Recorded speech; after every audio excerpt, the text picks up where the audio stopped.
Welcome to Magic Arcanum. I'm Ryan Gomez. Behind the scenes, Nicole Burdick. We're so glad you're here because it's live stream time. Hopefully you guys can hear me. I'm always just amazed that all these pieces and parts work because I don't have a lot of experience with the live streaming stuff. So if you're out there and you can see me and hear me, hopefully we're coming through loud and clear here from ye old Castle Arcanum.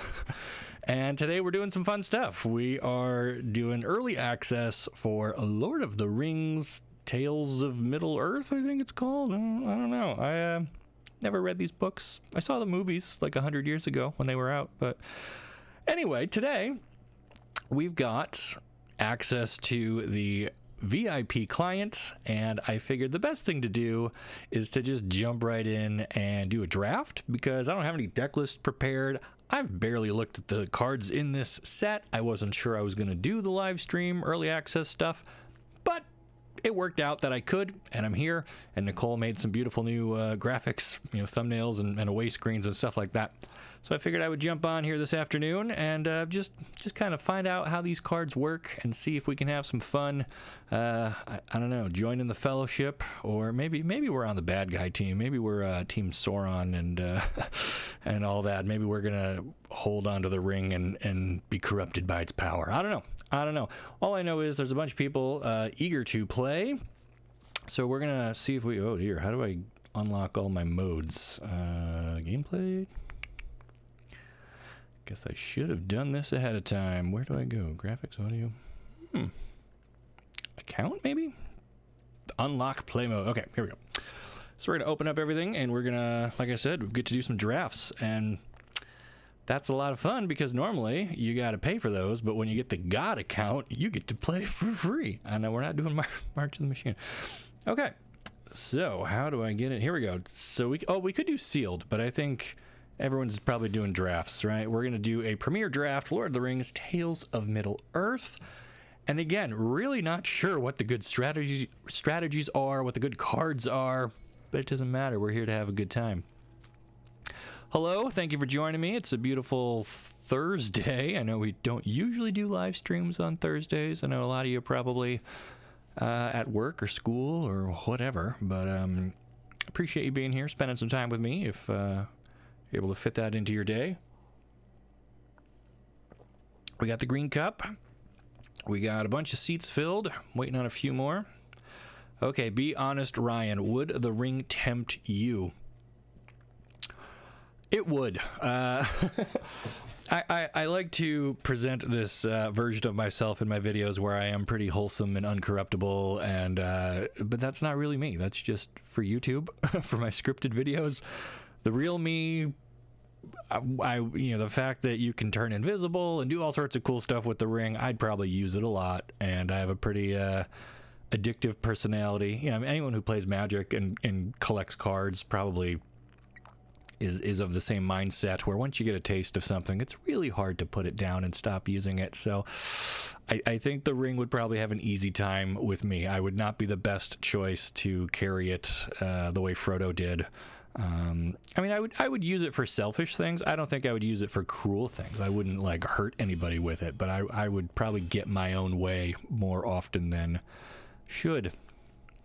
If you cast Counterspell, could you please say you shall not cast? If I cast Counterspell, I gotta draft some Counterspells first. Those aren't usually my first things I pick. For anyone who's never seen a draft before, which, hey, maybe you're a big Lord of the Rings fan and you're getting into Magic and you just stumbled across this video, draft is really cool. The way it works, a bunch of us, 8 of us, are going to virtually sit down around a table. The game is going to generate some booster packs, exactly as you would get in paper or in real life, and present those cards to you. And you get to pick one card out of this pack to keep, pass the rest to your neighbor, and you're going to inherit cards coming from the other neighbor, and you're going to pick one of those, and you just keep going around the table until you have collected 45 something cards. And from that we have to build a deck of at least 40 cards, but you can add as many basic lands as you want, so you're not going to use all 40 or 45 of the cards you draft. You've got some wiggle room in there. Early on in a draft, I try to prioritize good creatures, removal spells, things that are going to kind of drive the game forward. I have 20 seconds to make up my mind, and so we're looking at a rare land here, Minas Tirith. It enters the battlefield tapped unless you control a legend, but I love legends. Tap, draw a card only if you attack with 2 or more creatures this turn. I think we can make that work. I like this. And at the very least, it kind of keeps us open in terms of colors, and we have a little legends thing going on. We're taking a land. We're doing it. So be it. Ooh, but then we have another rare passed to us, Sauron's Ransom. And like I said, being evil, being tempted by the ring, this could be really fun to build around as well. Choose an opponent. They look at the top 4 of your library, separate them into face-down pile and a face-up pile, and then you get one of those piles. Man, that sounds pretty good. Or we could do like a white knights kind of thing, going with our land that we already picked. Man, what do we take here? There are so many legendary creatures. Minas Tirith is great. Okay, well, there don't seem to be any legendary creatures in this pack. So we could do, I think white, green is like the food and hobbits kind of colors mostly. Or white plus something else is like the humans and knights and whatnot. Whenever this destroys, or whenever it deals damage to an orc or goblin, destroy it. I kind of like that, because I know that there's like the amass mechanic is around, and it makes like an orc. Oh man, look at all these blue-black rares getting past though, guys. We messed up. We messed up. Sharky, Tyrant of the Shire, 4 mana for a 2/4 with a big wall of text. I ain't gonna read all that. I'm happy for you though. Or I'm sorry that happened. Slip on the ring. That's why we're here. Is an exile target creature you own, then return it to the battlefield under your control. The ring tempts you. So if you haven't seen what the ring tempts you does, that's a mechanic in these cards. Each time the ring tempts you, you go down this list and a new feature gets added to your ring. And you get to pick a ring bearer who gets certain benefits and stuff. Or we could take a human soldier that can get better with legendary creatures. Still haven't really found. Oh, here's a legend. We could take Eomar. I'm gonna ruin every one of these names. Haste if he attacks. Blah blah blah. Make a token. Okay. I mean, sure. We could do a little red white Boros aggro, Lorehold aggro. Or here we go. We could go into a halflings. Esper doesn't look too bad. Guys, the lag between when I'm picking cards and reading chat is going to just destroy this whole experience. Whenever one or more halflings you control attack a player, create a food. Okay. Or we got a spirit soldier, or we can do some stalwarts here. When they enter the battlefield, the ring tempts you. Whenever you draw your second card each turn. Okay, well, if we have the land that might be drawing us cards and this guy, that's like a little combo wombo there. I'm happy with that. Not being tempted by the ring, Def being tempted by blue-black. Well, I haven't seen a lot of other, I don't know, are these birds any good? You cannot pass. Destroy target creature that blocked or was blocked by a legendary creature this turn. That seems pretty good. That's like premium removal, assuming we've got legends, which we've only have one so far. But like, come on, this is one of the most iconic. Even I've seen these movies 20 years ago, but even I remember this scene, and I know in the book it's written as you cannot pass. In the movie he says you shall not pass or something. But this is the actual way, and these cards are based on the books, not on the movies. So if you're expecting to see Viggo and Orlando Bloom in here, I have some news for you. All right, so we got a bunch of white so far. Exile a creature, so that's another good removal piece. We got some eagles, kind of expensive, although they do have plane cycling that might kind of help us out early game and good late game.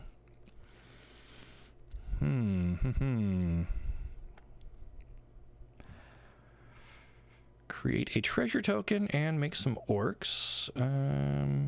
Oh man, we're like out of time. I gotta watch the clock. A Took Reaper, a 2-mana 2/1. When it dies, the ring tempts us. Okay, that seems mediocre. Protector of Gondor. When it enters the battlefield, create a human. Okay, so this is like a good go wide humans kind of a thing. I think I like that. I don't remember there being a lot of board wipes in this format, so maybe just going wide with humans and sticking it to the evil people. Oh, did Sharky wheel? Did this go all the way around the table? That's kind of crazy. Or is this a second copy? Nimble Hobbit. Whenever it attacks, you may sack a food or pay 3 mana to tap something down. Flamesmith, 2 mana, 2/1. Whenever you cast an instant or sorcery, deal a damage. That's not great. Oh, man. Legendary spells. Do we just take a legend? Oh, man, I don't know. Wizard Rocket. So much stuff happening here. All right, I guess we'll just take the Sharky. Maybe we end up pivoting into different colors. Still not seeing a ton of legends here in this first batch of packs. We could take a 3 mana, 3/2 elf. Whenever you scry, put a counter on this guy. I think scrying and elves is like the blue-green mechanic. Yeah, there's another elf there. I guess we'll take the 1/1. All right. Quarrel's End. 3 mana as an additional cost. To cast it, discard a card. Draw 2 and create a soldier, though. So, okay, that might kind of help us dig through our deck and find legends if we ever actually get any. Hey, Ryan, will you be doing a video review of the Lord of the Rings set? You know, I hadn't really considered it, but if that is something people are interested in seeing, the summertime is kind of quiet in terms of Magic story. I know we're not really getting anything new until Eldraine in the fall, and I'm just kind of picking whatever or on autopilot. There we go. But yeah, I could fit in some more Lord of the Rings stuff. I was still trying to cover all the battles from March of the Machine, so I got to do the other half of those. The Horn of Gondor. Gondor calls for aid, right? This is like a major thing, and it's a legendary artifact, and it creates tokens. Hey, I am fine with all of those things. Other pick here might be Lost to Legend, but we're gonna blow the horn. Is that what you play it? Ring it? You don't ring it. It's not a bell. We will toot the horn. Get some red-white humans in here with our very off-color splash. We're gonna dump this guy to the sideboard. I don't think we're doing blue-black here, friends. I see the picks have slowed down. Who are we playing with? Uncle Cardboard, don't know. Pub Stomp, don't know. Nerd Week, Human Token, Tonka Gaming, LSV. Is that the real LSV that we're playing with? Looks like we're Boros humans. Ooh, ooh. You just said it, and here we are. Mary, Esquire of Rohan. 2 mana for a 2/2 Halfling Knight, but it's a legend. I like that. First strike as long as it's equipped. Now we got to find equipment? What? All right. Or we could take Frodo. But he's not the right... I mean, I don't know. We could do like a Naya thing. For now, though, we're going to try and stick to... Or do we let this go around the table? I think we got to take it now. I don't know. I don't know this format. I didn't do my homework. I didn't really study the cards. I don't know what's good, bad, or... an orc. I was hoping to draft like a Balrag. I know he's good, right? He can never have too many demons. Videos on the lore of each set have come in handy. Thank you. That's why we're here. I had friends ask me about the story. I always refer them to your videos. Thanks for the great content. You are so welcome. I love sharing the stories behind the cards. Nicole and I really enjoy doing that for everybody, and we plan to keep on doing it. We could grab a saga, a rare saga. Search your library for a legend. Put it in your hand. Ooh. Creatures you control gain double strike. That seems pretty okay. Is it better than Hobbit's Sting? Yes. Is it better than a Westfold Rider? Yes. Now wait for Pippin. I mean, I know these names, and like I said, it's been a minute since I've seen the movies. I probably should have crammed for this by at least watching the movies. Wow. We are in the right colors. I mean... Things seem to be open. We're going to have lots of choices. Remember, we're going to draft around 40. We get a horse. We get a horse, or we get like a quasi-counter spell. I think legendary horse, though. Shadowfax, who shows us the meaning of haste. Memes for days. Whenever it attacks, you may put a creature card with lesser power from your hand onto the battlefield tapped and attacking. Hey, 5 mana 4/4 with haste. We can do that for sure. Yeah, LSV is drafting right now as well. Okay, so he's in our pod, as it will. He's blue-black. You're not supposed to tell me that. You're not supposed to spy on LSV. think the in the set Balrog isn't as good. Oh, that's right, because there's different versions. There's like the Commander. And that is, I mean, I love Magic. I love the variety of cards, but it is a little frustrating when we have like a set and then the Commander set, which has a different subset of cards. And I don't know. Cavalier, Human Knights. I mean, we need like curve dudes. We could get a War Beast, though. This seems like an evil thing with the Amass. Yeah, we're not really doing that. A little color fixing from a land. Some bread. What's the bread do? When it enters, scry, draw a card. Gain life. Okay, I mean that's not terrible. We'll take some bread. You gotta have some bread. Stone.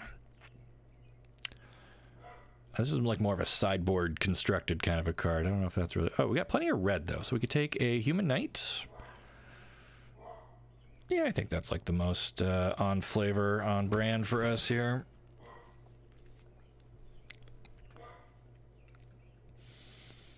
Wow, so now I get to say that I drafted with LSV. Is that like I can put that on my resume now and impress people? Rally creates some humans and they gain haste. Soldier of the Grey Host, 4 mana, 2/2 flying flash. When it enters the battlefield, target creature gets +2/+0. I mean, I can at worst give itself the buff and trade up on something as like a surprise blocker. Eh.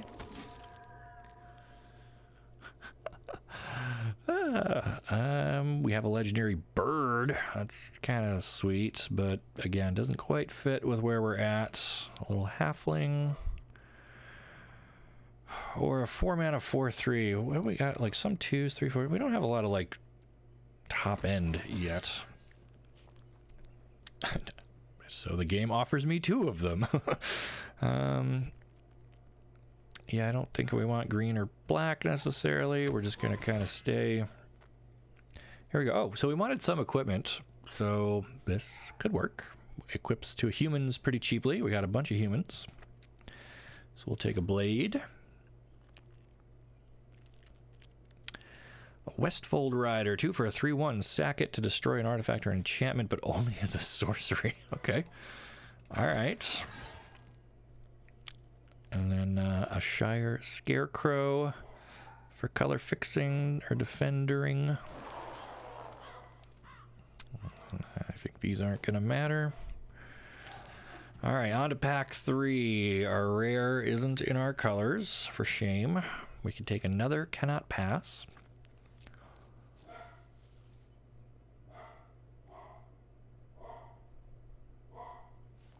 Deal X damage to target creature where X is the number of creatures you control. That's really situational. Put a 1/1 counter on each creature you control.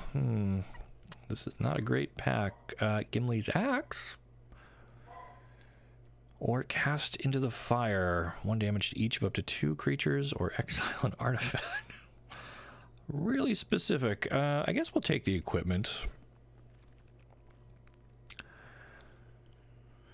A Goblin Fire Leaper, 2 mana 1/1. Do we need more equipment? Slip on the ring, flicker somebody. I don't know if we really have any good ETB type stuff yet. I would say Cast into Fire if you aren't going to splash green. Yeah, I don't think so. Oh, yes. Yes, we had one Rider of Rohan. What about a second Rider of Rohan? Oh, you guys are great. Okay. I don't think we need 2 Gimli Axes. I don't really want to put in a conditional Troll Soldier. Another expensive flyer. I guess we're going to do some ring shenanigans. Man. All right. Destroy target artifact or land. Creatures without flying can't block. Up to 2 target creatures get +2/+1. Create a food. Second breakfast. There it is. There's the meme. I mean, I kind of just like sitting on 4 mana dudes and just making an army. And then equipping them. Who is LSV? That is Louis Scott Vargas. He is a, I believe, Hall of Fame Magic player. He is very accomplished. used to be Channel Fireball, but now that is, I guess Channel Fireball still exists, but it's owned by TCG Player, which is owned by eBay. LSV is a big name in Magic, but if you don't know who he is, it's fine. Like, it doesn't matter, but 2 damage to any target. Okay, this is like a shock. That's like always useful to have. Shock with a ring temptation on it. And it's weird that the ring tempting you is like not a bad thing, right? Like, it only makes your people better. So I think you're always fine being tempted by the ring. Ooh, there's Tom Bombadil. If we were doing like a Saga deck, or if I was playing on my own account and I just wanted a mythic, I would take him. But since I don't get to keep this account past tomorrow, and we're trying to win this draft. Okay, so do we want a Reaching Spearmaster? Oh, I guess we're taking something else. Too slow. Too slow. Quarrel's End. This is another like loot thing. Man, we're kind of running out of picks. Put a 1/1 counter on target creature power X, activate as a sorcery. I mean, we just keep buffing somebody. Yeah, I feel like we're kind of running out of good options here. I feel like this is just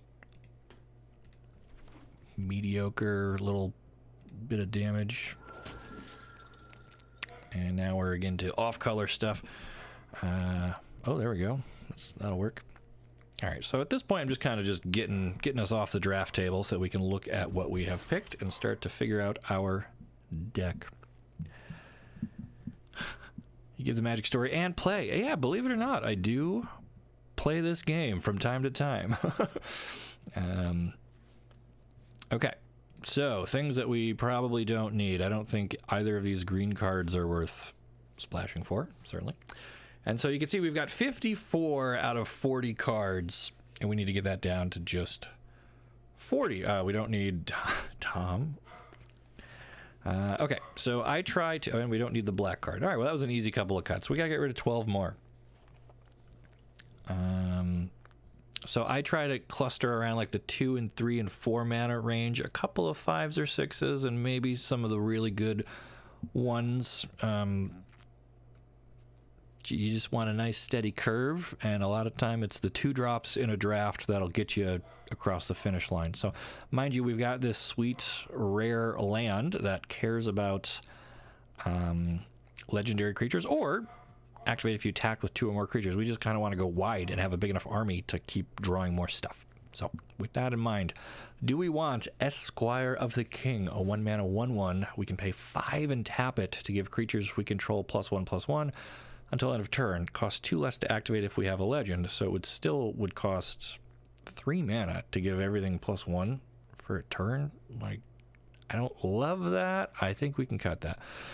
Cannot pass. We got 2 copies of this. Destroy target creature that blocked or was blocked by a legendary creature this turn. How many legends do we actually have? We have the horse. 2. Like 3. We only have like 3 legends. So maybe just one of them. Keep in mind, tempting the ring makes it... Yes. Okay. That is an excellent point. Can I get that on screen? So, right. When we get tempted by the ring, the first thing is that the ring bearer is legendary. So that is a good point. We will potentially have an extra legend from that. I still don't want to be over-reliant. Like, holding 2 of these in hand with no creature on board, and like certainly no legendary creature, that would feel awful. But the shock equivalent, Ranger's Firebrand here, I think we'll take those. Although I'm noticing now that it's a sorcery and not an instant. So it's more like a Pillar of Flame, I guess, than a shock. A Lancer, a 1-mana 1/1 with Menace. Okay, carries equipment pretty well, and when it dies, we get tempted. That is fine. So speaking of equipment, that goes on our humans. I'll keep that one. The Cavalier we want, just as insurance against the Amass Orcs. Slip on the ring. Exile a creature, then return it and get tempted. I think we're okay keeping one of those. A 3/1 for 2, sure. Cast into the fire, 1 damage to each of up to 2 target creatures. It's the smallest board wipe of all time. Or exile an artifact. Maybe that's worth holding on to. The Dwarven Flame Smith.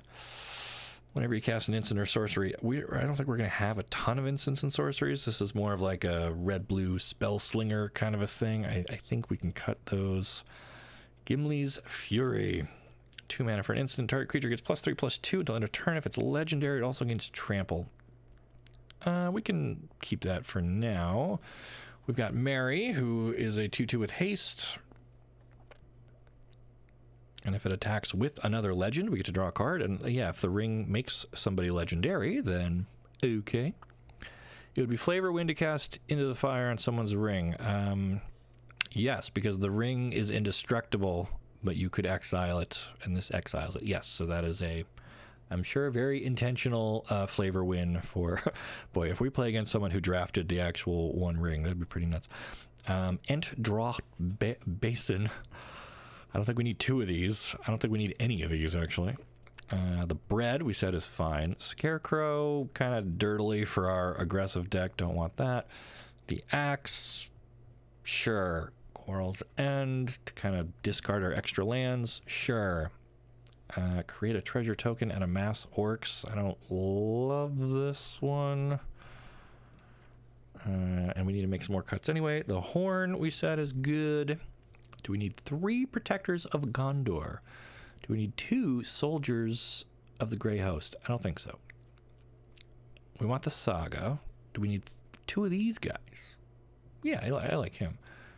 Maybe 2 and 2. All right.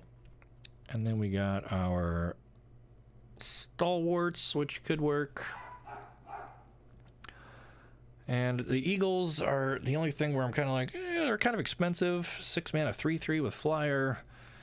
Although, when it enters the battlefield, creatures you control get +1/+0 and gain first strike. I mean, you do that along with slipping on the ring there. That's like good. And you can plain cycle it early if we need to find a land. So I guess that's okay. The axe is kind of weak, too expensive. Let's look at it again. 3 mana, you're right. And this isn't one that like snaps onto a creature when you play it. So it's 3 mana to get it on the field, and then it's another 2 to equip it. So you're investing 5 mana, potentially spread out over 2 turns. And it's just for like power boost. It doesn't even make the creature more likely to survive.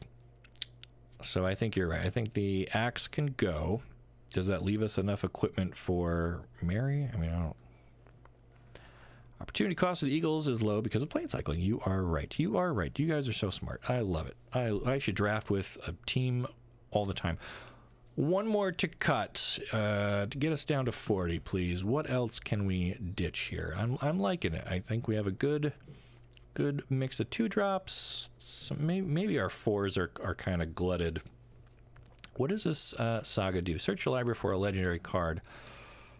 We've only got 3, so I guess that's. I mean, and it does that for 2 chapters, 2 verses. So we get to draw 2 out of our 3 legends if we haven't found them already.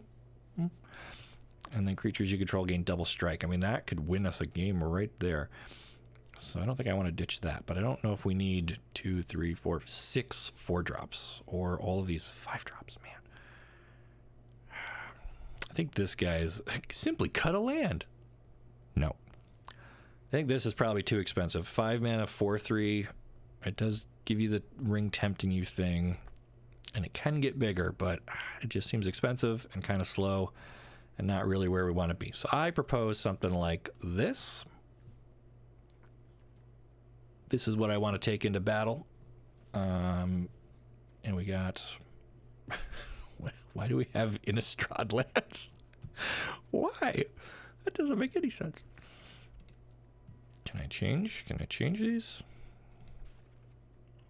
Do we have... There's not Lord of the Rings lands in here? That's embarrassing. Why is there no Lord of the Ring lands? Aww. Well, I guess we'll just use like the generic arena lands then.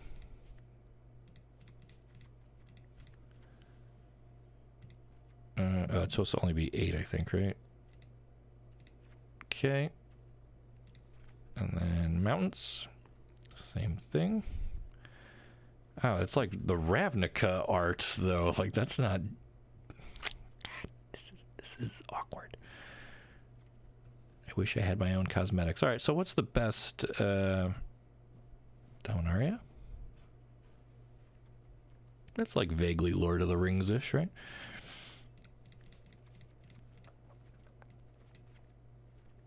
Okay. Okay. Tidy up. One more look at the deck. Maybe cut them out. Not many red cards. I know, but we got like a couple of ones that we want to have access to. And we only have 17 lands, and our curve does go up to 5s, and we've got a way to like loot some of those away with Coral's End. We're going to be discarding a land maybe. Lord of the Ring lands are special lands because they're cosmetics, Dungeons and Dragons. I mean, I don't know. We'll make it work. We'll make it work. All right, here's our deck. It needs a name. It needs a needs a good name. Riders of... Is that it? Rohirrim? Is that from the movie? I don't know. Okay, we have our deck set. We are off to battle, friends. Thank you for being here. Anyone who's just joined, we're doing early access. Lord of the Rings, Tales of Middle-earth. And we just did a little draft and put together a nice aggressive red and white deck, which is now flooding out with mountains. Oh dear. I don't think we can keep this. We've got two instants and a 4-drop. That's better. I guess we are putting back another 4-drop. Our opponent opens with a Borrowed Blade. I guess we're going to put our own Lancer down. Thanks for doing this. This is fun to watch. You are so welcome. There's nowhere I'd rather be. Okay. So this is going to come into play tapped because we don't have a legendary creature. That's fine. We didn't really... I mean, I guess we had a 2-drop, but... We'll get in there with our menacing 1/1. First blood. Look at that. And then, oh dear, flash in Samwise the Stout-Hearted. When it enters the battlefield, choose up to 1 target permanent card in your graveyard that was put there. Well, that doesn't really do anything. All right, so they have equipped their Sam. They got a nice little black and white thing going on here. Again, I don't know what any of these cards do.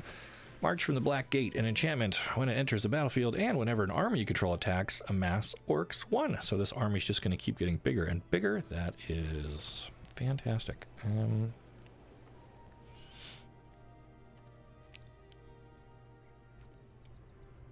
So the Horn, when it enters the battlefield, create a 1/1 white human soldier token. Okay.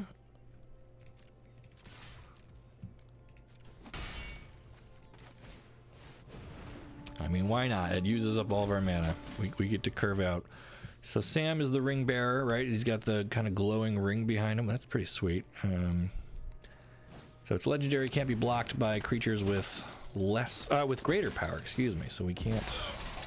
Ooh. Oh man, we're down to 12 already. Okay, so what does this actually do? Pay 3 and tap it. Create X 1/1 white human soldier creature tokens where X is the number of humans you control. We already have 2, so if we use this now, we make 2 more humans? That seems alright, but it's like most of our mana for this turn. Is it better to just actually play out to the board?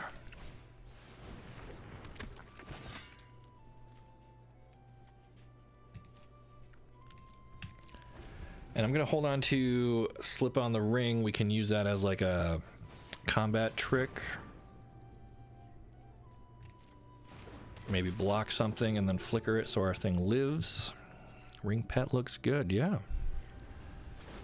Nice little animations to it. They are moving their sword over to their army. Beginning of combat on your turn, target creature gains your choice of First Strike or Vigilance. If it's equipped, it gains both. Oh dear.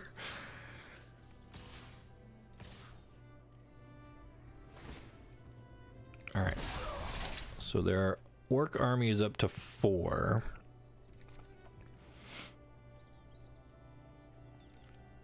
I guess I'm kind of okay letting this guy die so that we can get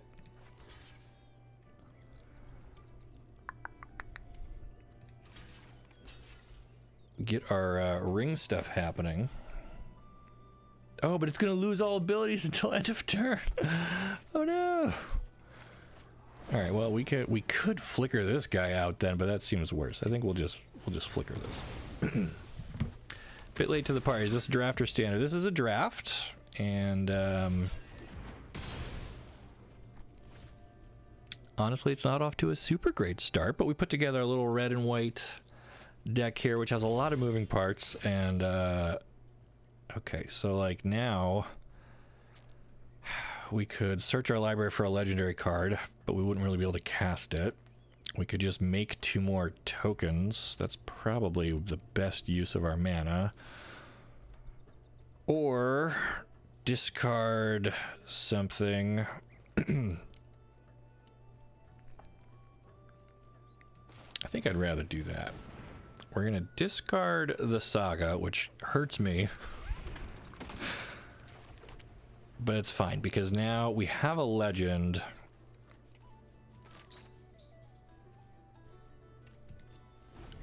And we can use that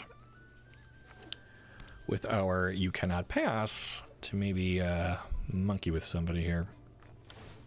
You flicker tokens will automatically kill them. Yes, but slip on the ring exiles a creature you own, so we couldn't like flicker their army token, and flickering our own wouldn't have helped. Okay.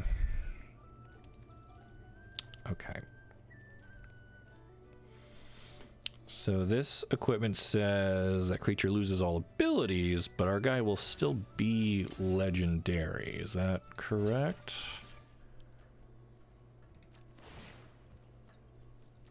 Destroy target creature that blocked or was blocked by a legendary creature this turn. So we can give them the old You Cannot Pass. And I guess I should have considered they might have some way to make this indestructible or something, and they would have eaten our guy. But instead they just... Alright, lose their army. Gotta start that all over again. Re-equip their sword somewhere. Absolutely not a big Lord of the Rings nerd, but I quite like the flavor in the set. Yeah, I mean, for fans of this franchise, this has got to feel great. A lot of it's lost on me. I'm playing it just like a regular Magic set, for sure. But it's cool that they took it this far, and like they clearly embraced the source material and got a full Magic set out of it. Whenever this attacks, if you control a creature with the greatest power among creatures on the battlefield, which we will, we get to make another little dude.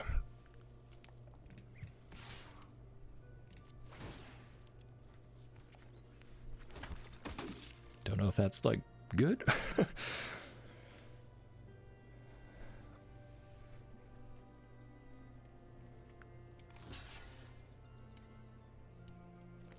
Alright, so they are double blocking.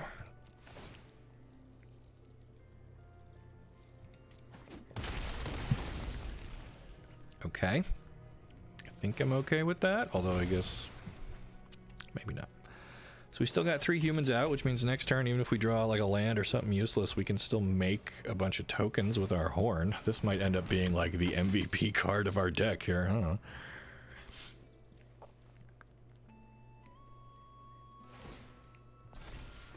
Opponent getting a lot of mileage out of their Barrow Blade, I gotta say.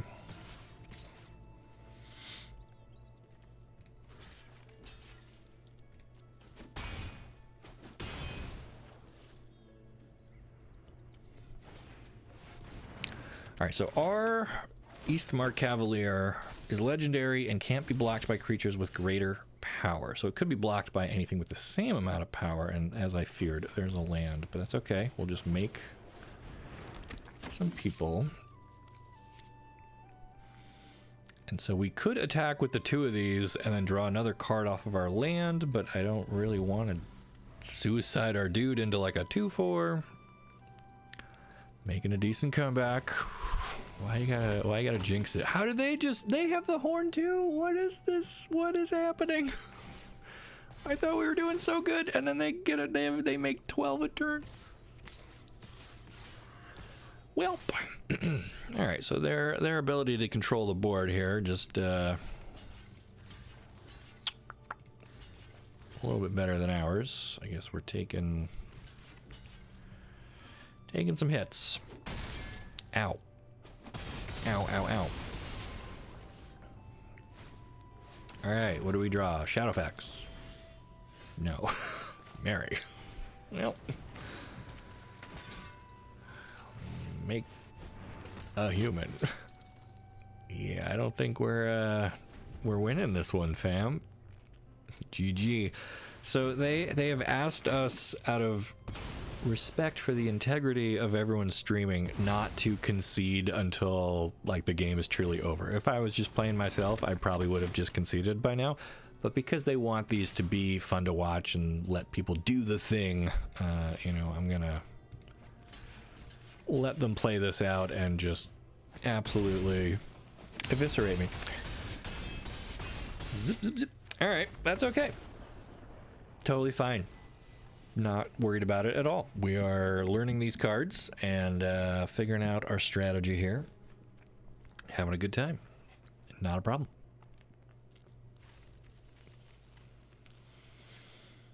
Plus, the sooner we lose, the sooner we get to do a whole nother draft. So...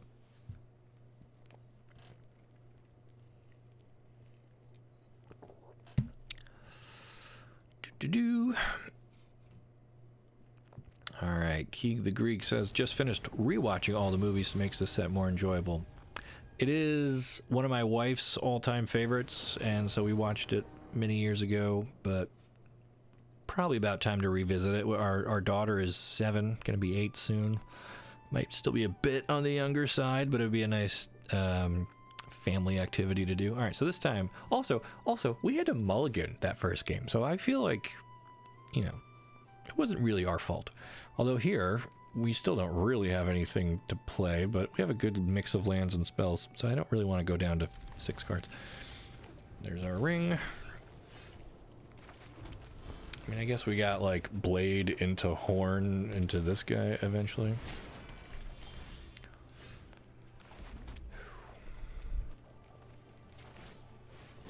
So now that I'm recognizing how crucial equipment is, maybe that red spell that exiles artifacts might also be good. We're going for the let's end this quickly energy. I mean, when this enters the battlefield, draw a card. Then if you don't control a legendary creature, put a card from your hand on the bottom. Ah, ooh, okay. So there's that Gimli's Fury, which I also don't love. So do we put down our horn or just pick this guy off before he starts killing us? Yeah, because this is a sorcery, it's not like we can get them when they go to equip and make them waste their mana. We'll just do it now. All right. Unfortunately, we don't have a creature out to make into our ring bearer. When this farmer enters the battlefield, make a food token. When you do, target creature you control gets +1 for all the food. Wow, see, so this would have like... That 3/2 guy would have hurt.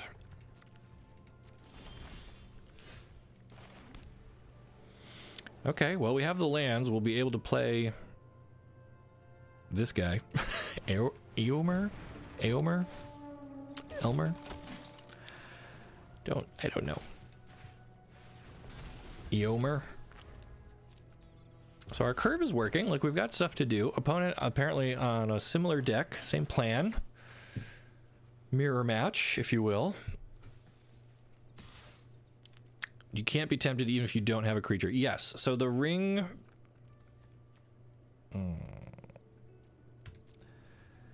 When the ring tempts you, the ring itself gains those 4 abilities every time, no matter what. If you have a creature, though, you can pick... Well, you have to pick one of them to become the ring bearer, and if it's somebody who already is the ring bearer, you can keep it on them or move it to a different person.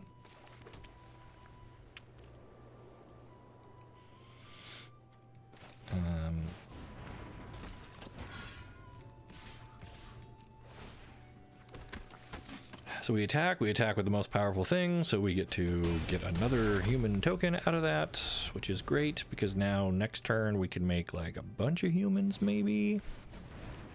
They have a legend of their own. Oh my god, what just happened?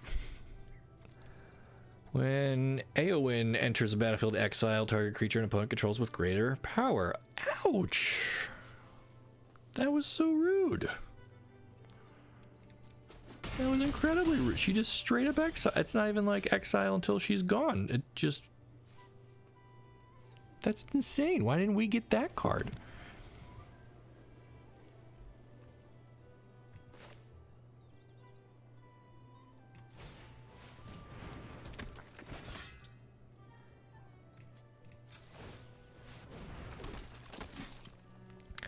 Okay, well, our horn is gonna hopefully start pumping out a bunch of people. And we can even attack and then move the sword over to somebody bigger and make a decent sized blocker. Feeling it. I'm feeling good about this one, not to ruin it for ourselves, because we haven't done that yet. Opponent with 5 lands. And a saga that's going to result in a dragon eventually. Up to 1 target creature can't block for as long as you control there and back again. Okay. So our best creature can't block for 3 turns. Opponent coming in with everybody.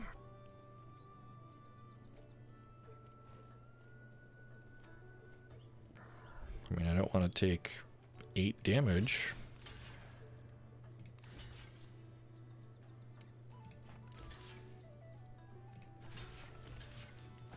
I guess.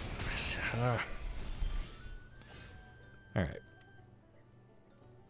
All right, that's actually fine. So this, we'll play our bread first. Lembas bread. I don't think we need another land.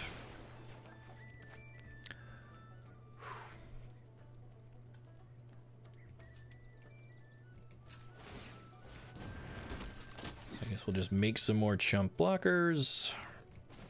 Maybe move this over to somebody.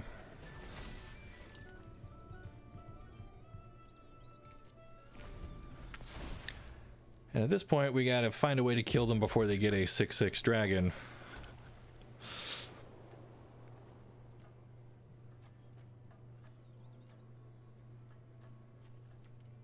I guess we could, like, slip this dude. Well, he could slip out the back. We could have him slip on the ring. Make him legendary, then Gimli's Fury becomes even better.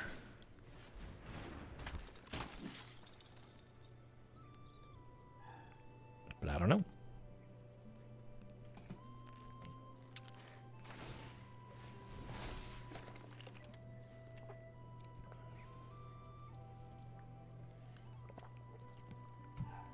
Boros is strong. Should have swung with the creature that can't block. Ah, you're right. Okay. I forgot. He has vigilance. And it's not like we're blocking with him anyway.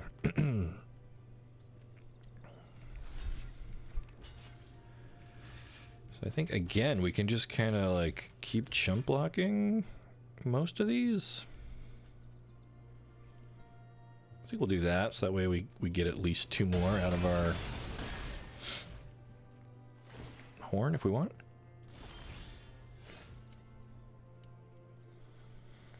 Alright, so if we play our saga, that doesn't really get us anywhere because we won't be able to... I guess we could have played our legend, but...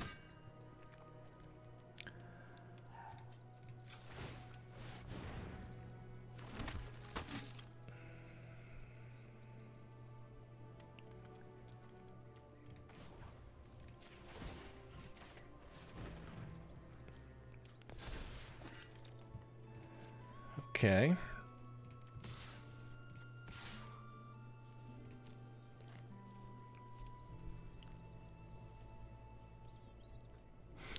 Hey, Mr. Arcanum, get Miss Arcanum to comment on the cards.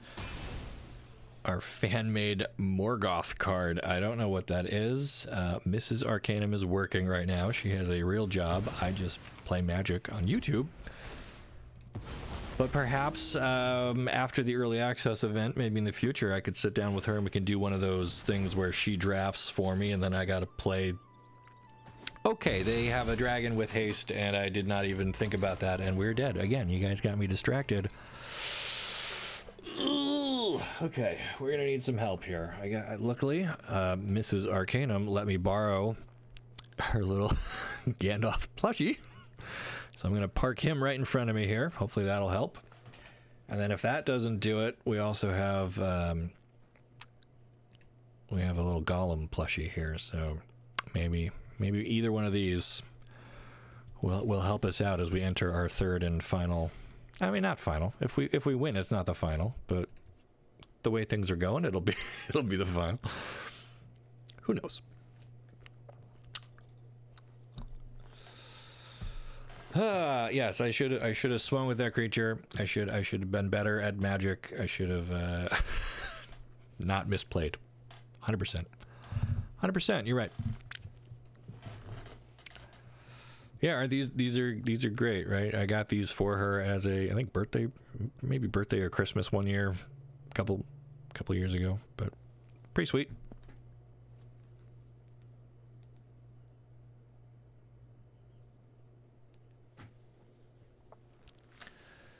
The original villain and why Sauron is bad. Okay, so a little origin story. That's cool. That's cool.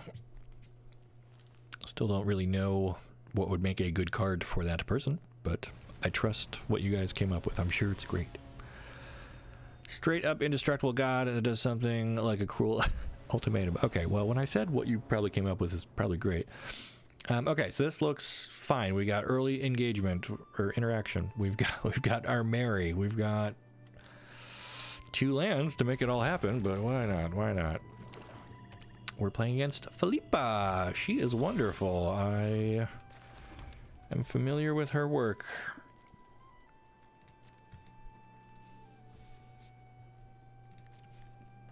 So a case could have been made to use our 2 damage to face and then get our Ring Temptations going, but I think we want to save that till we have a creature to make into our Ring Bearer.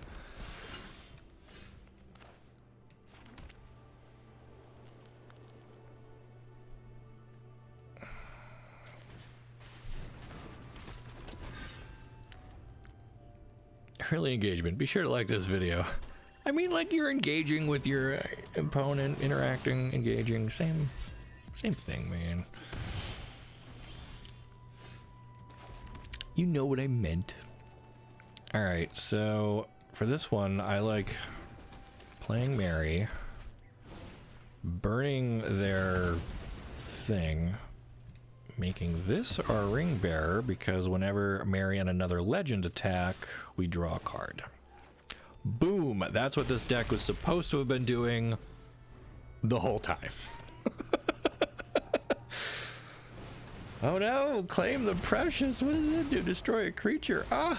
And they didn't destroy Mary. Interesting. I feel like Mary's like good, right? Okay, well.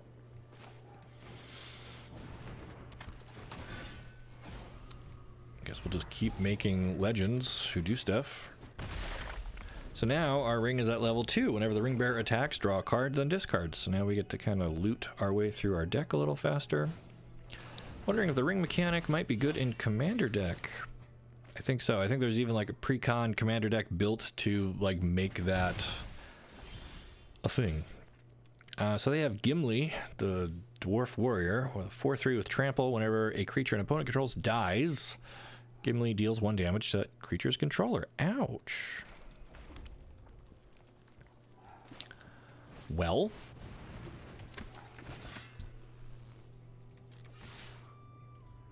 I mean, I think obviously Gimli's going to block Mary here, but we still get to do a lot of stuff. Probably don't need lands. Unironically liking Wizards rewarding Boros withdraw by attacking. I mean, it makes sense, but it also feels like win more. Right? Like if you're already in a position where you can make attacks,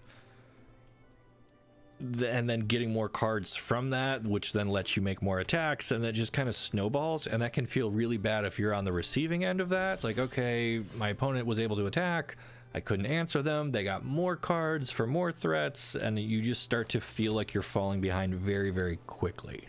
I don't love tying card draw, which is very valuable, to something like combat, which is already like a key mechanic for the game. Okay, so what do we do here? I guess we just charge in again.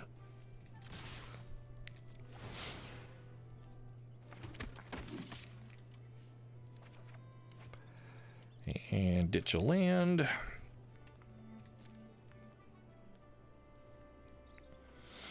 I mean, she's got blockers, so she won't die. Do we want to save Aomar by slipping on the ring? Or actually, we could just... You cannot pass on Gimli. Let's see what that does. Ooh. Orcish Medicine. Target creature gains your choice of lifelink or indestructible till end of turn. Wow. Well, then we are gonna bounce out.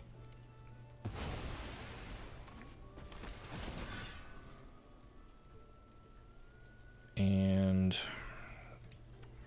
I guess we can keep our ring bearer the same.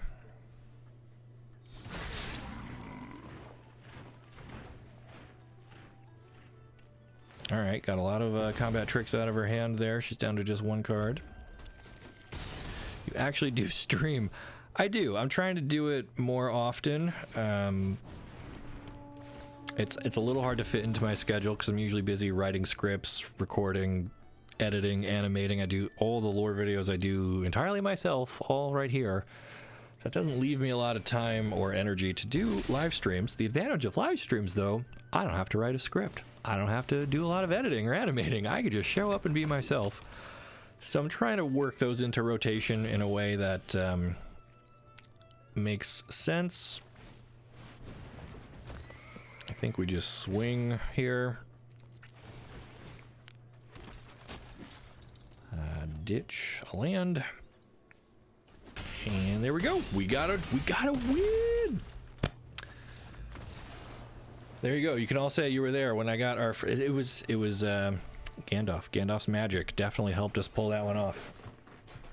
Boros is all about attacking. I mean, that's true and it's not, because we have Lorehold as well as Boros, right? And that's a red and white combination that's more about like graveyard recursion and caring about stuff getting exiled and making spirit tokens, and it's a very different interpretation of red and white. It's not really all about attacking, so not every red and white deck has to be all aggressive, all about attacking all the time, I don't think.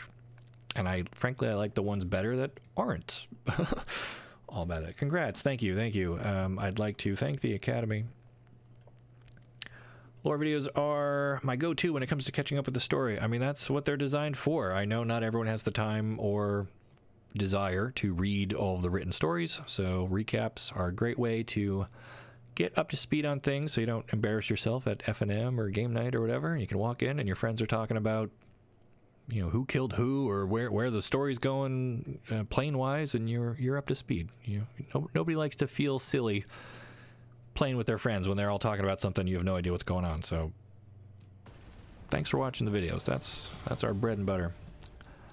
Boros gets a lot of decent ETBs. Yes, that's good. Although I still think like green and black probably have better ones. But okay, so some early burn. This card continues to like feel great and not great at the same time, and then a very expensive horse. Not a lot of in-between stuff, but I don't think we're gonna be mulliganing anytime soon. It's the main weakness of Boros aggro in Commander. Vomit your hand, do your heartbeats, take a board wipe, then cry. Yeah. Guess we can play this tapped because it's not like we're doing anything else this turn. See, again, you say that. Boros Commander, I mean, my brother has Oskir, which is like all about making copies of artifacts in the graveyard, which is insanely overpowered, and seems pretty immune to board wipes because he just keeps spitting out worm coil engines or something, and Alright, so this was a bird that amassed a orc army with it. Jeez.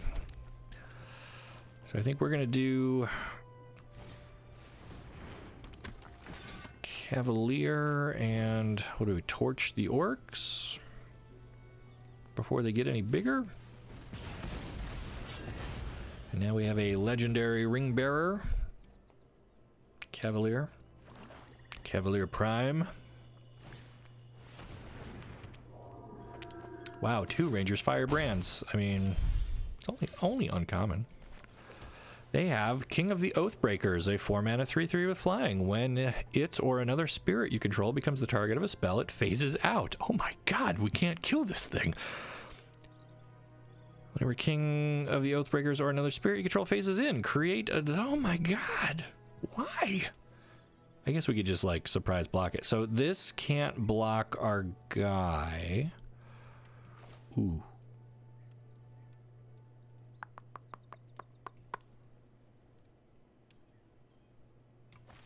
Okay.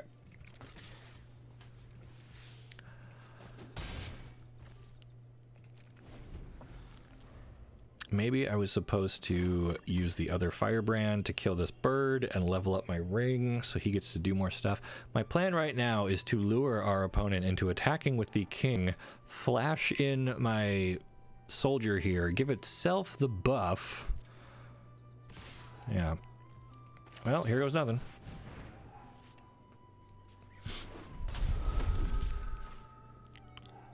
Horse into soldier. So, but if I did that, then I wouldn't have had a way to deal with the king. I'm hoping my opponent's not sitting on an instant speed removal here. Can I? There we go. All right, block is in. They are going to hit us with you cannot pass, right? Oh, Hobbit Sting. Ow, ow, ow. All right, that was like our one shot at getting this thing off the battlefield. Now I don't know what we're going to do. I mean, I guess we just enter the races. And if you're going to race, you want a horse.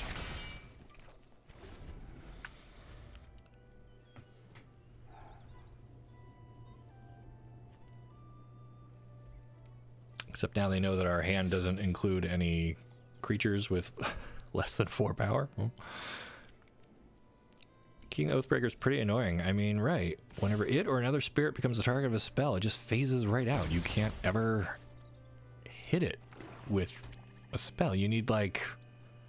I mean, I know Banishing Light is not in this set, but you need like an enchantment that comes in and then exiles something as an effect, because it's not the spell that's targeting it then. That's probably the best way to nab this guy. Okay.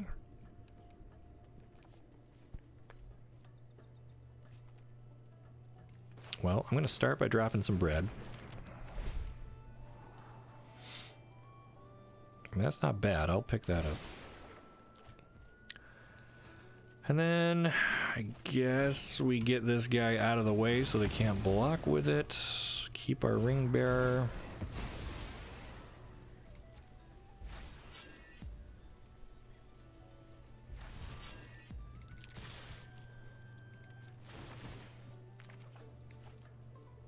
Ooh.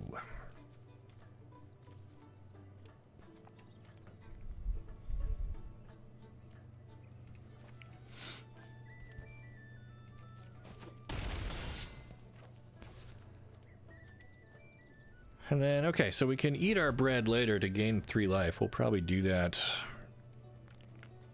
here just to keep ourselves well ahead of them. I kept the red knight because when it enters the battlefield, it'll tempt us, and it's got a bit more power. The other one makes a 1/1 soldier, which I guess a case could be made there since we have the horn. That's kind of better together, but... Board wipe. Oh, okay, yeah, I guess a board wipe that doesn't target the king would also be a good way to deal with him. That's true.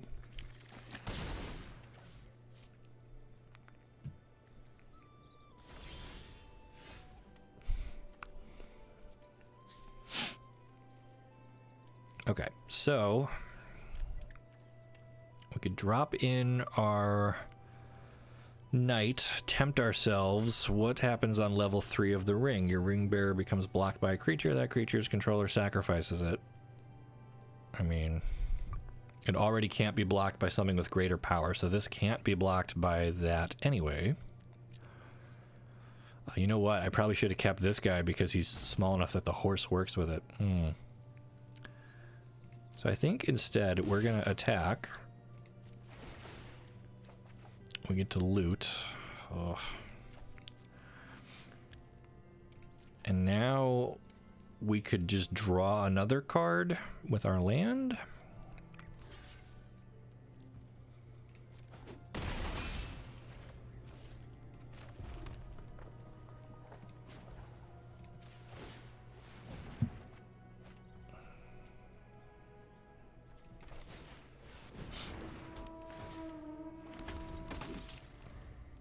Okay. I think the Shall Not Pass should have been discarded.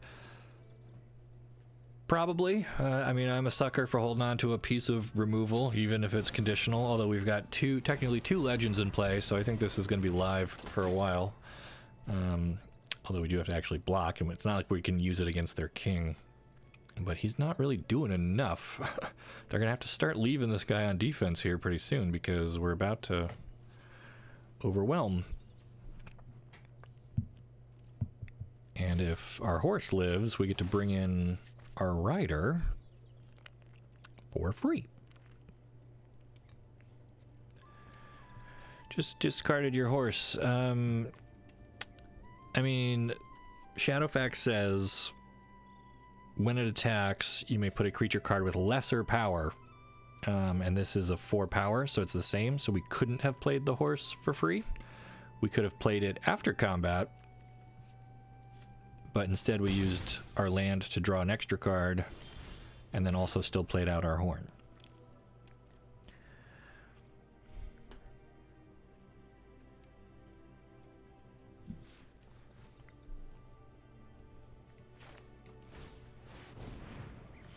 So this time I'm going to play the knight first, because it's going to make the ring tempt us. And I'm going to keep this as the ring bearer.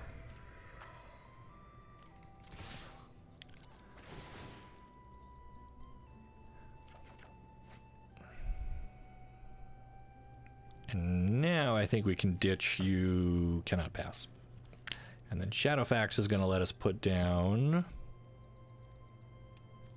a 3/1.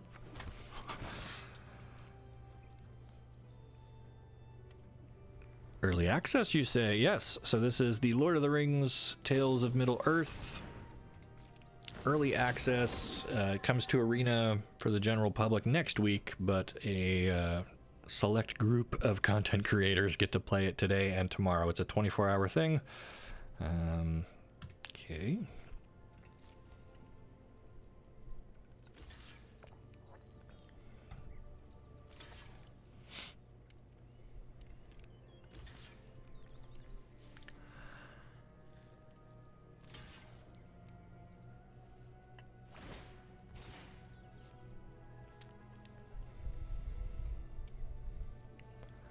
All right, so we could flicker this guy so that he lives. And I think that's worth doing because their spirit's going to die anyway, thanks to the ring's 3rd trigger. And we'll just keep it on him.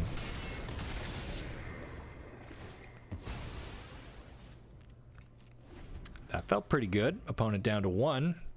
We're at a healthy 11. Favorite new commander from this set?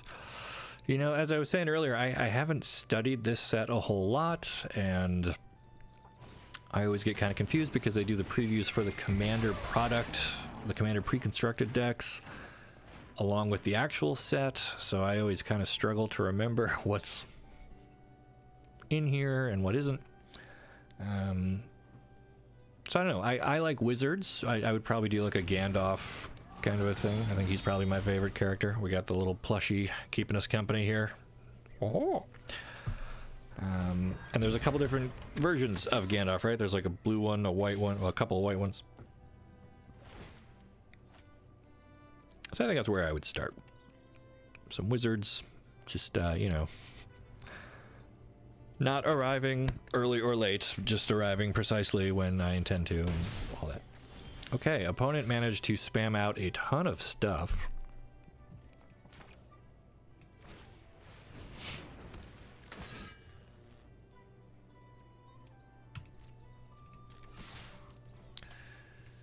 And I could have used Shadowfax to put Mary down free, but because Mary has a when it attacks trigger... Oh god, so many lands.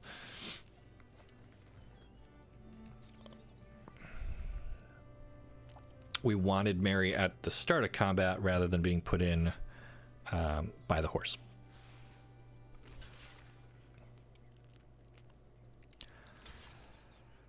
I didn't really do the math to see if they would have good blocks on this. I'm just trying to keep the pressure on before they can kill us. We want to do as much damage as we can.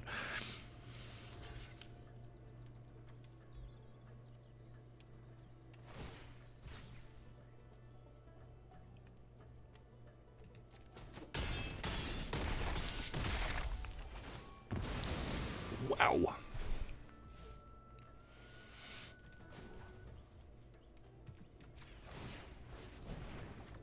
Oh my gosh, look at all these beautiful lands. Our horn does nothing now because we have no humans. We just have a horse versus a spirit noble. We were in such good shape, and now somehow our opponent has refilled their hand. They've stabilized at 1 life.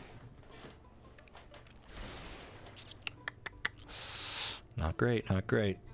In the process of building a Sauron commander deck. Yeah, also a cool character. Feels Nicol Bolas-ish with the same color combination, and I already have like a Nicol Bolas deck. You forgot about the human tokens before your humans died. Yeah, I could have used the horn before, but I was hoping to draw into something better with Minas Tirith, and didn't really do the math there, guys. But I think we're okay.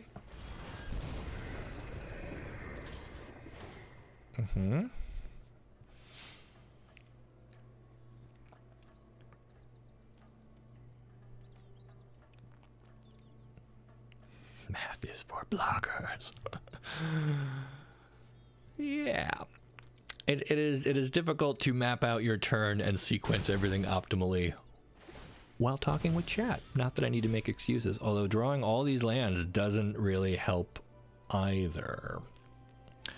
So now we're also down to 1. Oh, man.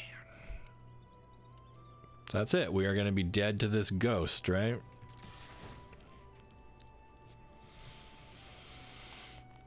We were doing so well. So well. But I will point out, even if I had made a bunch of horn tokens, the flyer still kills us. So it's not like... And this only works if we attacked with 2 or more creatures, and we don't have it. And this makes X white humans, where X is the number of humans you already control, and we just have a horse. So we are dead on board. Okay. Skill issue. Rude. Perhaps our opponent will become so cross they will make a mistake. How about that?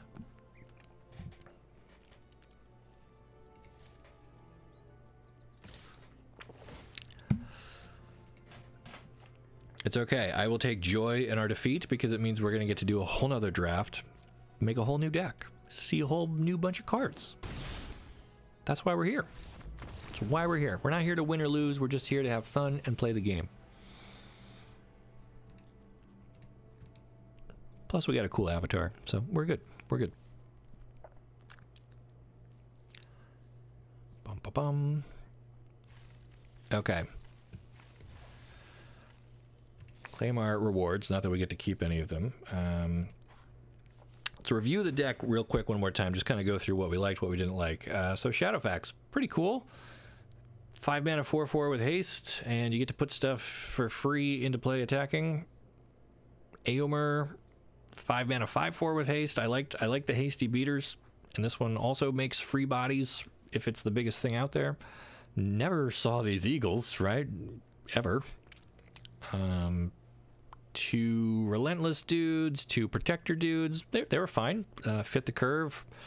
A little awkward having more than 1 in our opening hand, but otherwise fine. The soldier had 1 job to flash in and kill that Oathbreaker ghost. didn't do it.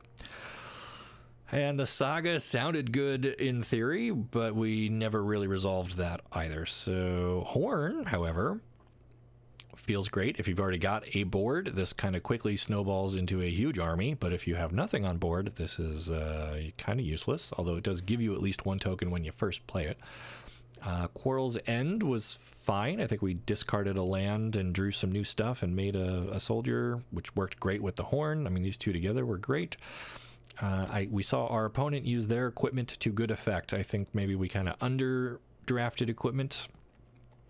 The 2/2 with Vigilance, solid, was our ring bearer a lot of times.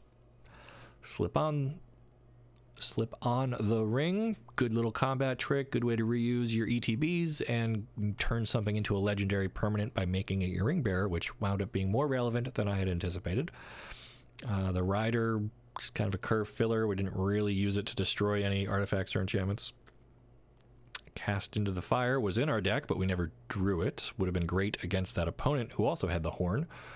Gimli's Fury, not really useful. I mean, I'm kind of low on combat tricks in draft anyway, and this one, it's a very expensive giant growth with a conditional, maybe it gets trample if it's your ring bearer kind of a thing. Mary was fine. Having a legend makes other stuff work. The Bread, I like that you get to scry and then draw a card and then get life later, and then it gets shuffled back into your deck to be seen again. That is like pretty solid, all things considered. Cannot Pass worked. I think we had just enough legendaries to make this worth it. I'm glad we went with the one. I think 2 copies would have been too many. And Firebrand also felt very solid. I like having a good pinpoint removal, 2 damage, and then the ring tempts you, get your legend, get your ring bearer going, pretty good. And this person was also fine. So overall, pretty good. I like the ring mechanic. I like finding a legendary. I like making that sort of stuff come together. So I'm excited to do another crack at this, but I'm going to go refill my water cup first real quick. And I'll be right back, and we'll do another draft. So sit tight. I will BRB.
Okay, and we're back.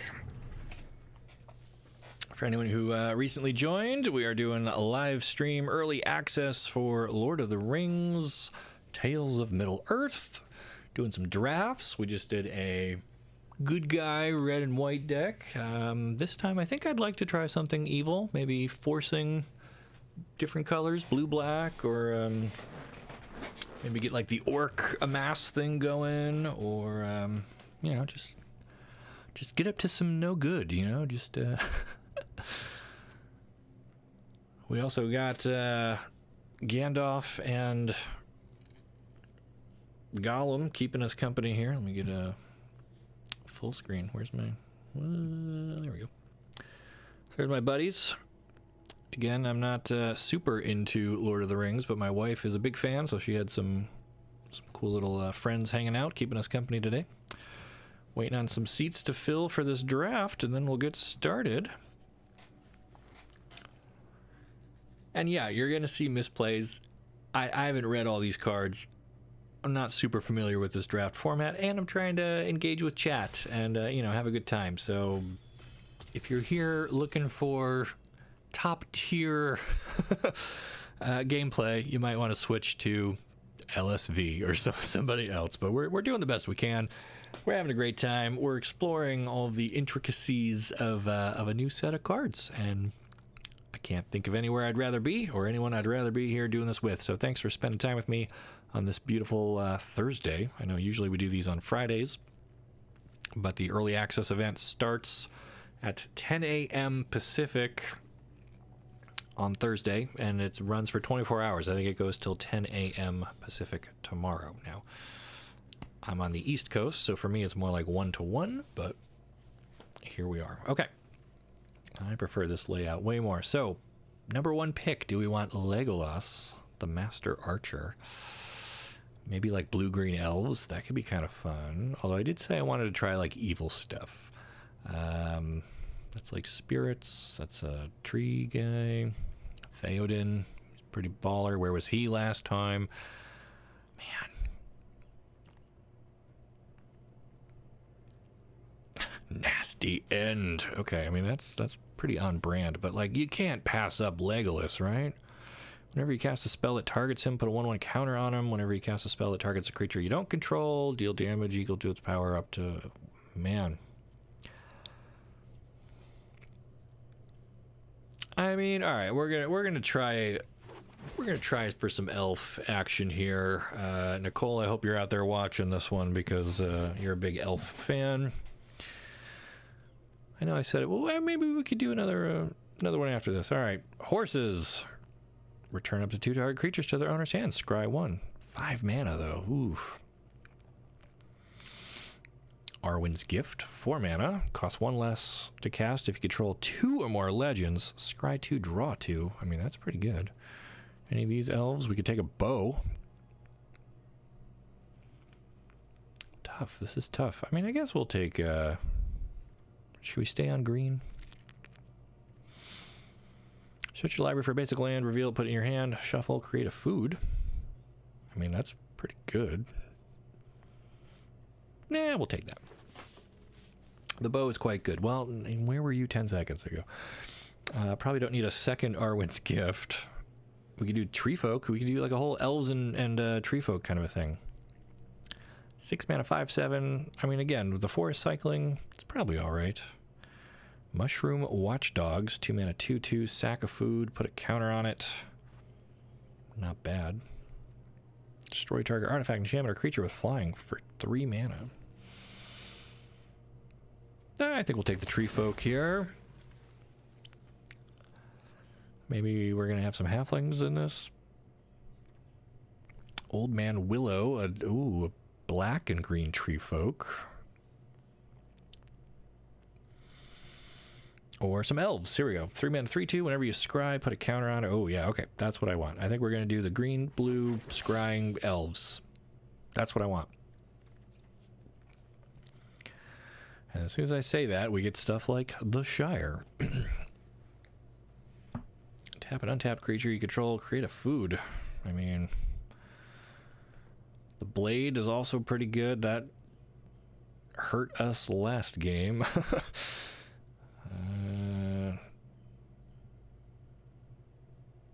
An Aura that taps something down. Deceive the Messenger. Make some orcs. I mean, I guess we could try the Shire. This is hard. There are so many different directions I feel like we're being pulled in. It is difficult to pick a lane here. Who is drafting us with us this time? Human Token, Caro, Demonic Tutor, Robert, MTG Police, Magic the Bothering, and Tonka Gaming again. So some familiar faces in here. Celeborn the Wise, 4 mana 3/3. When you attack with one or more elves, scry 1. When you scry, +1/+1 till end of turn for each card looked at. Love it. Perfect. It's a legend, it's an elf, it scries, it does everything we want. That is build around card. I would say give me more of those, but it's legendary, so maybe not. Deceive importantly targets, which helps Legolas. Yes, oh, that's true. That is true. Oh, my vault progress is way up there. Again, doesn't matter. So they send out an email to content creators basically about a week before this happens, and they say, do you want to be in this? We'll follow up in a couple of days. We'll send you a special version of the Arena client that you can download, and it will have a fully stocked account on it, but you don't get to keep it. This only works for 24 hours, and then it all gets deleted, so it doesn't matter if I win or get gold or gems or whatever. Put target creature into its owner's library. That seems like decent enough removal.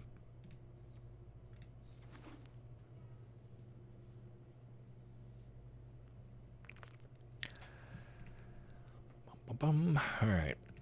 Waiting for the packs to come back around.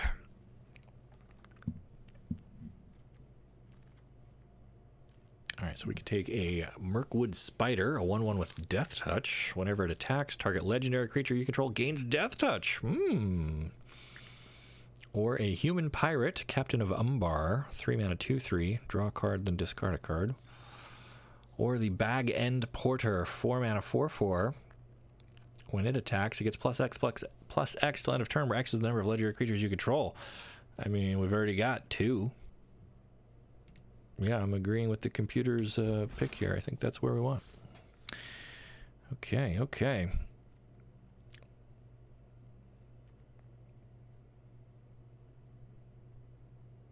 And this just kind of ramps our lands. I mean, this is a scry spell. There's the bow, which we were thinking about earlier. Dreadful as the Storm. Target creature has base power, toughness 5/5. The ring tempts you. I mean, that's kind of cool too. But we'll take the bow. Always that one drafter that just sits on 6. I mean, I'm trying to rip through these just because I know people are streaming and trying to make interesting content. And I'm trying not to linger on any one choice too long. But again, a lot of new cards. It can be overwhelming. I totally understand taking time and picking, making correct picks. I'm doing fun, fast picks. Neither is wrong. Okay, so this is somebody's dog from earlier. Just Harry. I think this is your good boy. So we'll take that. Brandywine Farmer. Sure, we need playable creatures on color. Going to Commander Fest in Orlando this weekend. So stoked. That sounds cool. I've been seeing some ads for that. Looks like there's going to be a lot of people there. Don't know if I love Florida right now, but hey, have fun. Let us know how it goes. What Commander decks are you bringing to Commander Fest?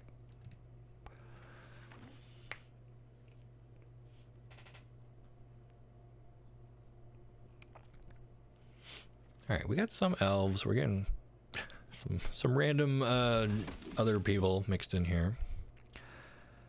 Do we splash white for Pippin? Or do we just take Pippin's Bravery? You may sack a food if you do. That's more like the Hobbit food thing. 5 mana 4/5. Ring tempts you. Or Council's Deliberation. 2 mana. Draw a card. Whenever you scry, If you control an island, you may exile Council's Deliberation from your graveyard. If you do, draw a card. Heck yeah! I had no idea that card existed. Sounds perfect for what our deck is trying to do. But look, see, like, this is what I was talking about. If I was going to make a commander deck or something, it'd probably be based on, like, this dude. Doesn't really fit with what we're trying to do right now. So maybe Dreadful does work because it targets, which we said works good with Legolas. And we like the ring tempting us. That seems to be just generically good. Good way to get more legends out. Good way to do stuff. The Scroll of Isildur. 3-mana saga. Gain control of up to 1 target artifact. Tap up to 2 target creatures. Stun them. Draw a card for each tapped creature. Kind of situational. Weird that that's a rare. I feel like this would be like an uncommon. Elf Scout, 2-mana 2/1. Whenever you scry, +1, can't be blocked. Okay. I feel like that's better. We just need to find more ways to scry. Oh, the bread. Oh, there was the bread right there. I hope that comes back.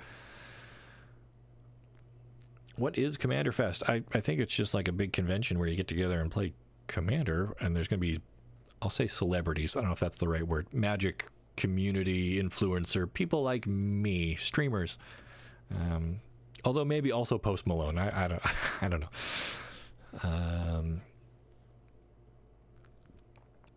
All right, another elf, a human peasant, shortcut to mushrooms.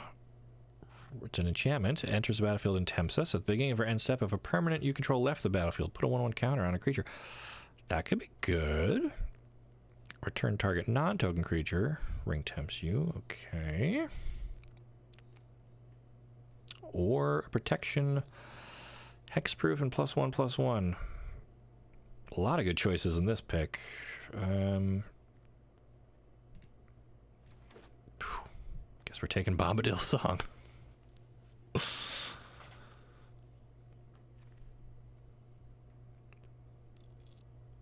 Elves have foresight, so they went with the scrying theme. Yeah, that seems to be the case.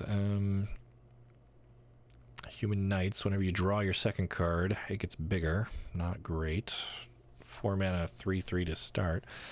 I think this Death Touch Spider might be it. I don't know. We're still only on pack 2. Plenty of time for another copy of Legolas to show up, right? Or some more scrying stuff. I want that bread. I need that bread to come around.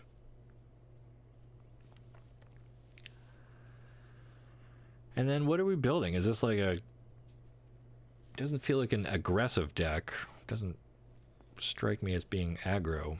More of a control. There's no combo pieces in here. I guess we're just kind of scrying, sculpting our draws, picking off stuff with Legolas. And eventually maybe crash in with some tree folk for the win. I don't know. Arwen. Okay, she's in our colors. 2/2. When you scry, put a counter on target creature, and she can spend 6 to scry. That seems like everything we want. I would say give me more Arwens, but she's legendary.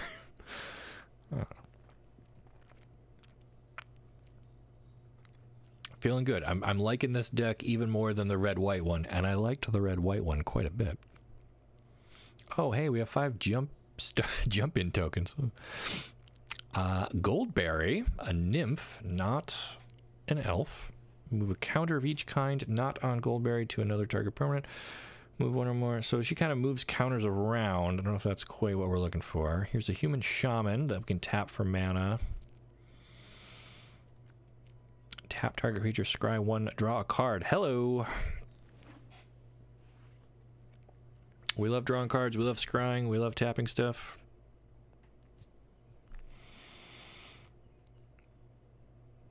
Man, this seems like Deece, but I don't know if I want 2 of them. But there's not really anything else in this pack, so I guess we'll just take that. Pocket it for later.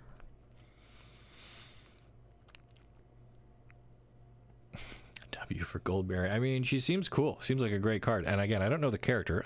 Is she in the movies? Or is that one from the books? And maybe moving our +1 counters around would have been good, but All right, so deceive. Target creature gets -3 till end of turn, and we get to amass some orcs. So this targets, and it makes a body. We don't really have any way to like further amass orcs yet, so I don't know if that's quite what we want. I don't think we want a 3-mana 1/1 that just makes food all day. Ooh, oh, oops, okay. I only had like 5 seconds to make a choice there, and these are all the wrong colors, so it doesn't matter. Goldberry's book only. Okay, thank you. I don't feel bad for not remembering her. I think we want some more top end here, some tree folk to kind of balance out our elves.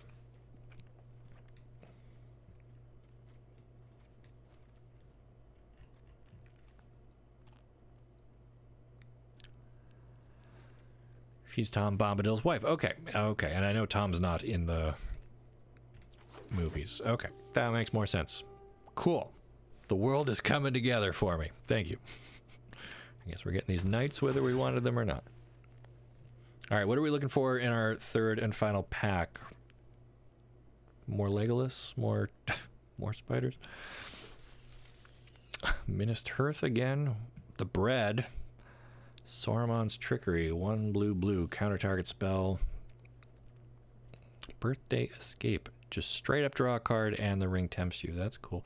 I really like the bread though. Like, we get to scry, which is good. Is it weird I'm taking like a common over all this other stuff?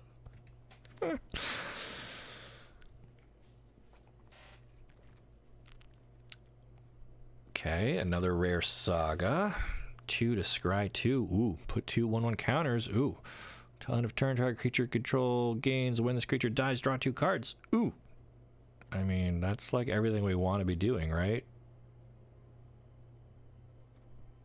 I mean, there's a bunch of good cards in this pack. Jeez. All right.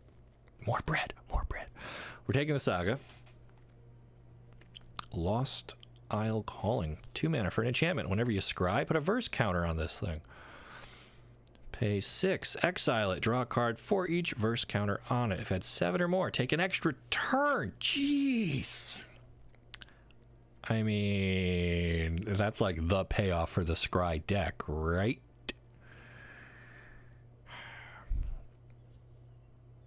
Draw 3 cards. 3 mana, 2/3.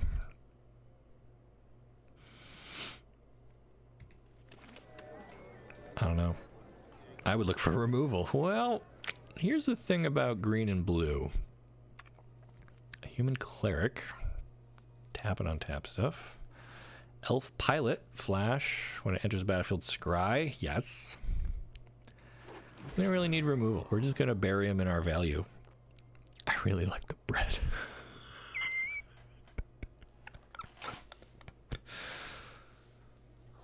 Oh, yeah, this is hilarious. 6 chapters long. Note a creature type has been noted. I mean, our deck is like all pretty much elves and ents, so I don't know if that's great. Off color. We already got one of those. I think more elves that care about scrying is what we want.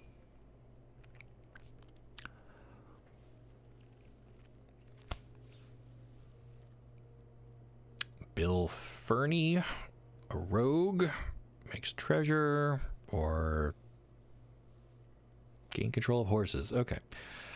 Bewitching Leechcraft.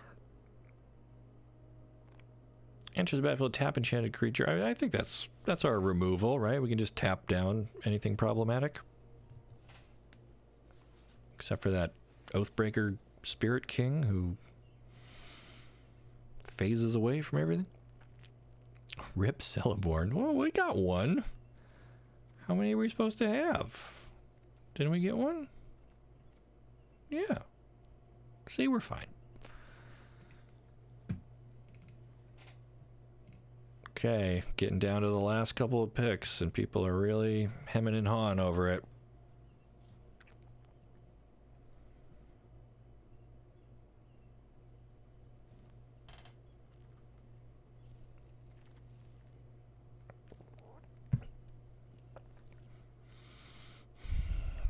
So what does Wizard's Rockets do?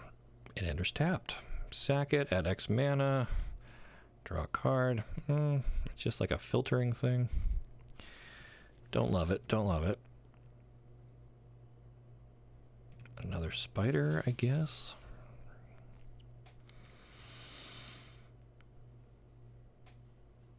I mean, yeah, that's a good elf, and I saw the other copy going around. We might still be able to grab it.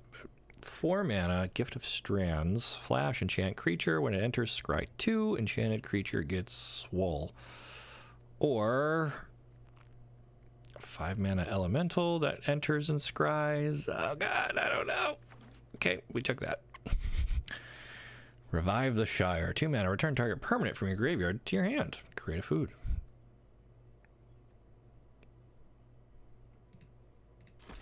Kind of weird that this is not an elf, right? It's a mana-making green creature, which in any other set would probably be an elf, but here it's a human shaman.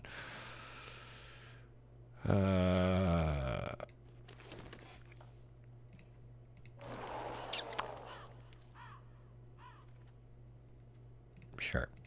Okay. This concludes the draft portion.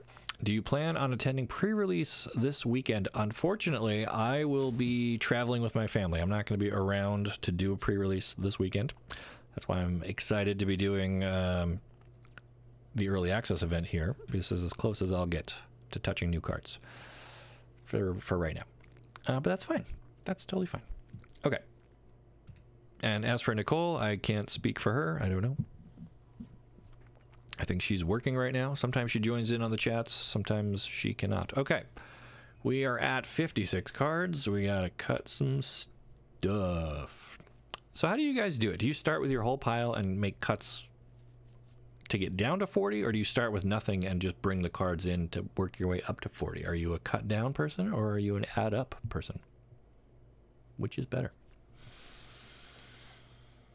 Gift of Strands put in a lot of work in the pre-release. Is that the loading ready run pre-release? Okay. Spiders. I don't think we need 3 of these. I don't think we need 2 of these. I think just one's probably fine. That's a white card. Don't need that. All right. Bewitching Leechcraft. 2 mana for an enchantment. When it enters the battlefield, tap enchanted creature. Enchanted creature has, if this creature would untap during your untap step, remove a 1/1 counter from it instead. If you do, untap it. Otherwise, it doesn't untap. So this will tap and leave most things tapped down. Unless they can find a way to put counters on it, then it can untap itself, but it's going to be bleeding off counters. So I think that seems pretty good. Council Deliberation. Draw a card whenever you scry. Yeah, that's the one that we want. Cares about scrying. The Knots. Tap a creature, scry, draw. Sure. This is our payoff enchantment for scrying. This is a 2 mana 2/1 elf. Whenever you scry, it gets a little better. I don't love this. I'm okay going down to 1, and I might cut that entirely. Legends say if you manage to put 3 Gifts of Strands on the same creature, jeez. Bombadil's Song. Target creature you control gets +1/+1, gains hexproof. Ring tempts you. That's kind of the only reason I'm keeping this one in here for right now. The Saga that scries and counters and all that, yes. The Watchdogs. Sack of food. I don't think we have a ton of ways to do foods. And it's not an elf, and it doesn't scry. So as cool as the dog was, I think we're cutting that for now. Sorry. Pathfinder, 2 mana 1/1 makes mana. Pay a ton of mana to give another target creature +3/+3 and trample. That's like a decent mana sink. Watchers do break bogged down boards. Well, we'll see if we can make room for that then. Lost Isle Calling is worse than it seems, I think. Does nothing until you scry many times. We are here to scry many times, though. That's what we're trying to do.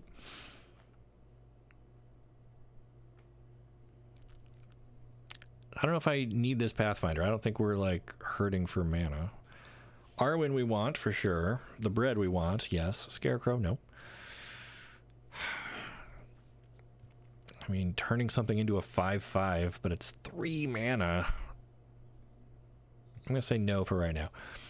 The Navigator Flash feels like this should have flying for some reason, but it doesn't. But it enters and it scries. I'll take that. The Farmer, 3 mana 1/1, makes food. But again, that's not really what we're after. These guys get bigger when we scry. Yes. The bow enters, attach it to a creature you control. Untap that creature. Oops. It gets +1/+2 and has reach. Yeah, I think that's fine. When this guy dies, the ring tempts you. It's a 3-mana 4/2. Don't love it.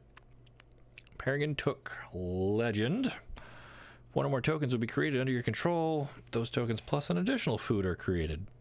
I mean, again, we don't have a ton of ways to make food, but we'll see. Shower of Arrows. Destroy an artifact, enchantment, or creature with flying. I think we're going to need this because we don't really have any answers to flyers. Although we have some stuff with reach. We want Legolas for sure. Arwen's Gift. This seems kind of expensive. 4 mana to scry 2, then draw 2.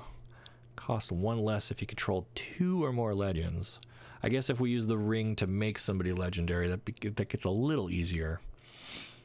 But I don't love it. Isolation. Put target creature into its owner's library second from the top. I mean, that's kind of what we got for removal, really. The Knights don't fit with anything we're doing. The Porter doesn't really fit with what we're doing. Celeborn we want. Strands we said we want. 5 mana to draw 3. Island cycling. I don't love that. I do want some top end stuff. A couple of tree folk seem alright. We still need to cut 2. And I think I'd said this little elf, not my favorite. Still need to cut 1. Is this set in the Eldraine universe? These cards give a lot of food. It's not, but hobbits are known for feasting and whatnot, so man. All right, so you're saying Lost Isle Calling might not be worth it. Whenever you scry, put a verse counter on it. You're right. So when it comes into play, it does nothing. You have to scry. It's a 2 mana do nothing enchantment. Pay 6, exile it, draw a card for each verse counter on it. If it had 7 or more, take an extra turn. So you could put this down, find a bunch of ways to scry. If you scry 3 times, you're paying 6 to draw 3 cards. You probably want to wait until you've got 4 or more counters on this. And there's some tension in waiting until you're at 7 counters. That you might die before you get there. All right, so you're probably right. This is probably not going to work in our draft deck. You really have to make a constructed deck that has maximum scry opportunities. And that gets us down to 40. Actually, kick Peregrine for that Porter back. He gets pretty big. I mean, he does, but he's also like a 4-drop, and he needs legends, and we don't have a ton. Favorite cards, the Frying Pan. We haven't seen that. We haven't seen the Frying Pan yet in 2 whole drafts. Oh, yes, the Shire. Tap an untapped creature you control, create a food. Okay, so that kind of works with our Took. I mean, I don't know. I don't know how good this is. I might just prefer a forest, really, but we'll keep it. And I guess we should update our name. Elf Party. And we need to get some basic lands that don't look hideous. What's a good... Man, I feel like this is vaguely Middle-earth-ish. I know it's another Innistrad land, but... Or is that what I already have? I guess that's what it already gave me. I guess that's not terrible. But the Dominaria lands are like also like really cool looking. I think I want that instead. And then...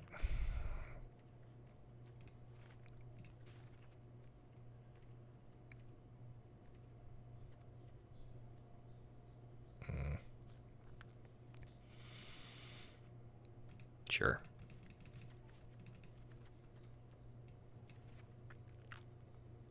Hold up, is that a spider card without reach? Yeah, actually, it's just a death touch, boy.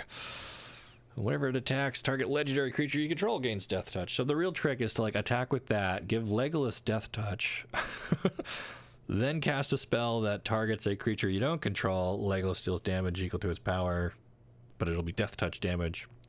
That's what you need to do. What is this? Yeah, that's what we're up against. Okay, so there's our deck, our little elf party. We got some scry, some elves, some arrows, some tree folk holding it all together. Are we going to win more than 2 games this time? Last time we only won 1, right? We went 1 and 3. Place your bets now. Do we like this deck more?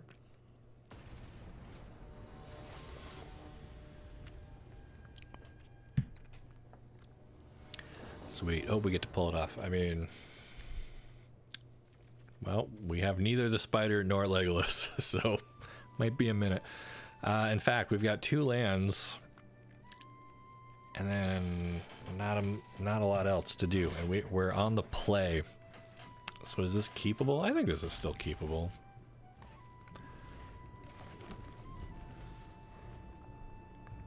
Oh, I forgot our sleeves are creepy Hand of Sauron sleeves. Or Sauron? I don't know. They were labeled in the store, but I didn't read it. 0 out of 3. You think we're going 0 and 3 with this masterpiece? How could we? How could we? How could we?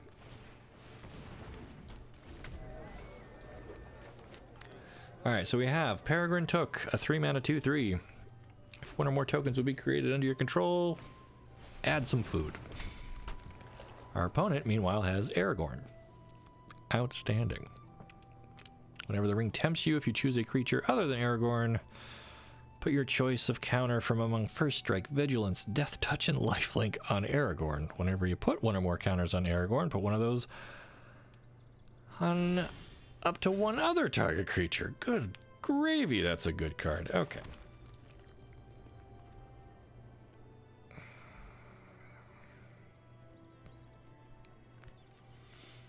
So we could just like tap Aragorn down now.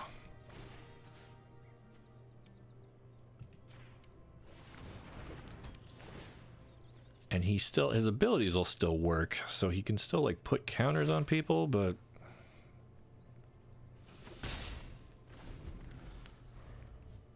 now he won't be able to attack, even though he's going to get like First Strike and Death Touch and all the other stuff. He'll won't be able to do anything. Have you seen the commander decks yet? I mean, I glanced at them. I didn't really study them. If so, which one are you most interested in playing? I very rarely play pre-constructed commander decks. I tend to build my own. I did a whole video on my favorite commander decks that I've built. Okay. So we could play our Arwen. We could actually drop our Tree Folk already. I think that's what I want to do. Because then the ring tempts us, we can make our Tree Folk legendary, and so now Arwen's Gift gets cheaper because we control 2 or more legendary creatures. Yeah, we were talking earlier about the commander decks. I think if there's like one that has Gandalf in it, I mean, of the characters I know from Lord of the Rings, he's kind of my fave. There he is. But then also I think there's like an evil Sauron one, but that feels a lot like just a Nicol Bolas deck with a different coat of paint on it, so I already have one of those. But again, not to diminish, if anyone's excited about all of this, that is cool. I'm glad Lord of the Rings is here and people get to enjoy it. I'm roughly familiar with the movies, never read the books. If you scribe. Alright, so we'll play Arwen first.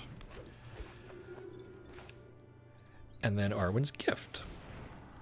And we will get 2 more lands out of the way. Alright, so what gets counters? Just our big trampler boy? Okay, so is it worth attacking with a 5/6 trample? They probably block with the 4 and the 2, and then the ring is going to tempt them twice. So I think no attack. I don't think Books are once a year read for me if I can. That is commitment. You read all 3 every year, once a year? I feel like that would take you a couple months. Already, by the time you finish the 3rd one, it's time to go back and start the 1st one again. There are some books like that that I enjoy. I read the Ringworld series by Larry Niven. I try to do that every 2-ish years.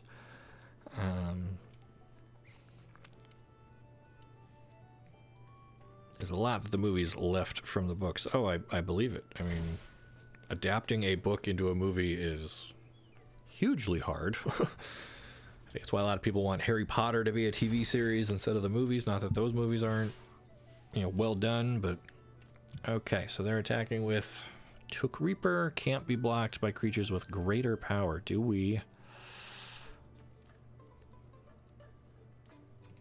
block with our own 2/3? I guess we do, right? Okay. So they get tempted by the ring again. Oh, I see. So they're just going off with their Aragorn. So we might be in trouble here. Okay. So this now has First Strike and Death Touch. How about we tap that down? I don't think I need 2 of the Shower of Arrows. We'll just keep making our dude bigger. Council Deliberation, draw again. Okay.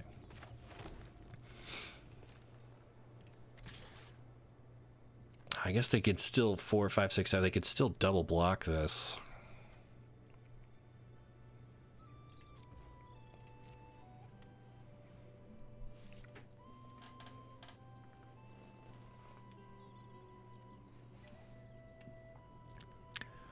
There are parts of the 2 towers with Frodo's side that are a slog for an annual read.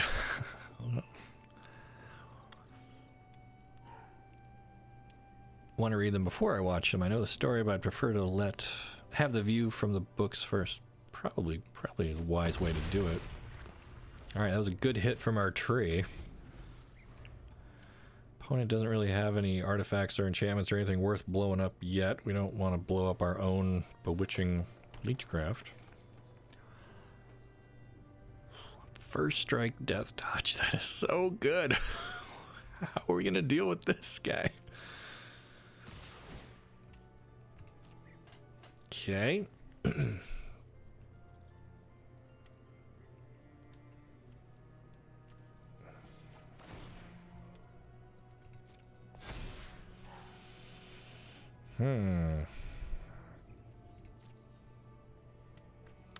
I mean...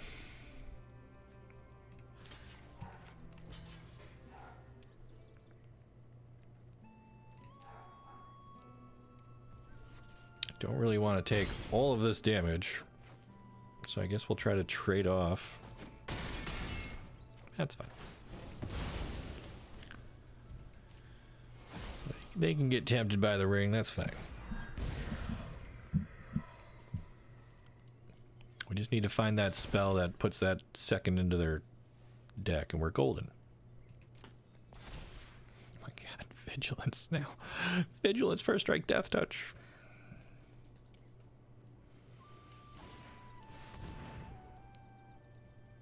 Wow. And they get to exile our amazing chunky tree folk. Okay. Island, not quite what we were looking for. Oh, we're holding one of these. When did we draw this? I forgot all about it. All right. Cool. So that costs 4. We have 5, 6, 7, 8. She needs 6 to do her scrying. Guess we're not doing that.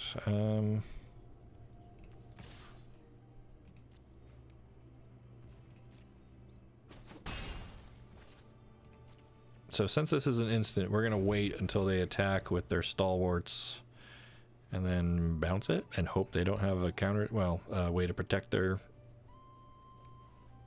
creature.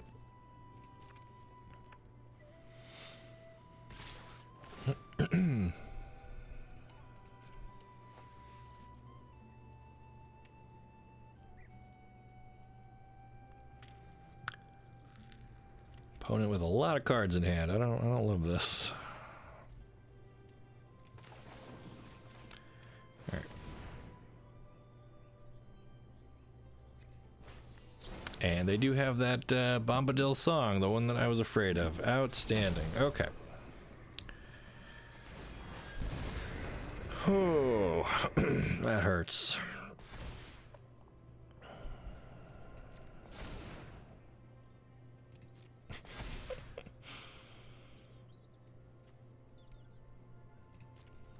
So we could chump block it with our spider. The spider's gonna die because they have first strike, so they kill it before our death touch gets to kill them, or we could just use the spider to actually kill something. I think that's probably better, right? Because down to 3. Never saw you live. It's a pleasure to be here with you. It is a rare treat, you know. Oh, what happened? I looked away for 1 second. Oh, it was the 4th level of the ring, right? Whenever you deal damage, it's 3 more damage, so I miscounted.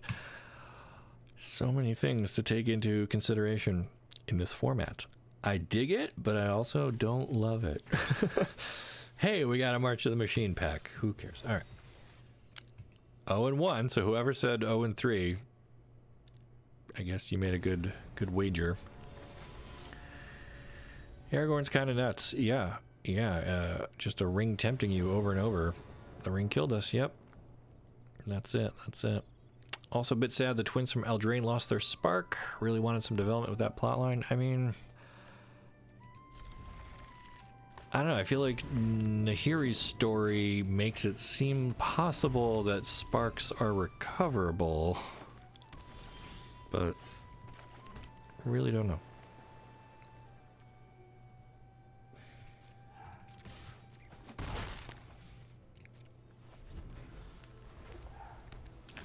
But yeah, the twins having like a shared spark, and then Will getting like his leg cut off. Good. Just wanted to fire that off to find a 3rd land here so we can keep developing our board.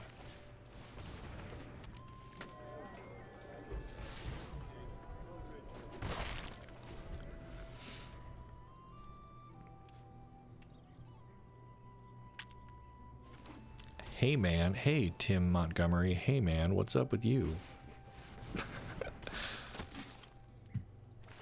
Okay, opponent with the Errand Rider of Gondor. When it enters, draw a card. If you don't control a legend, put it on the bottom of your deck. Well, we found our Legolas. That's cool. We could forest cycle this. I think we want to keep hitting our lands.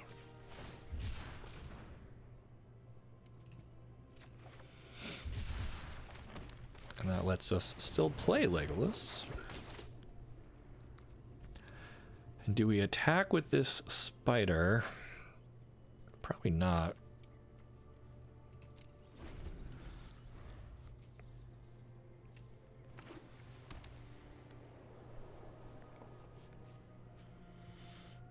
Just hanging out. Well, you picked a great place to do it. For anyone who recently joined, this is early access on Magic Arena for Lord of the Rings, Tales of Middle-earth. We've got a sweet little blue and green elf deck that kind of scries and digs through our deck to find cool legends like Legolas and Peregrine Took. And we got some tree folk to kind of kick things into high gear once we get enough mana for them. Legolas is dead. Okay. Interesting combat trick. What is that? Ends Fury. Put a 1/1 counter on target creature. And then fight. Wow. Wow, and we were... Wow, man. Missed it by that much. Alright, so...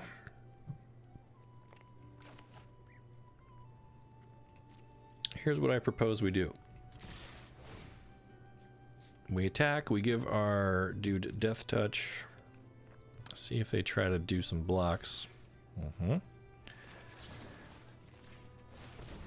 And now we will pump up, and hopefully they don't have a white combat trick. Blowout. Okay, that was painful. Number of creatures plus number of food. So they got to do 3 damage to our 3 toughness creature. Yeah. Next turn you can attack with Spider and Legless. Give it Death Touch. Yes, that was the plan. That was certainly what we were hoping to achieve.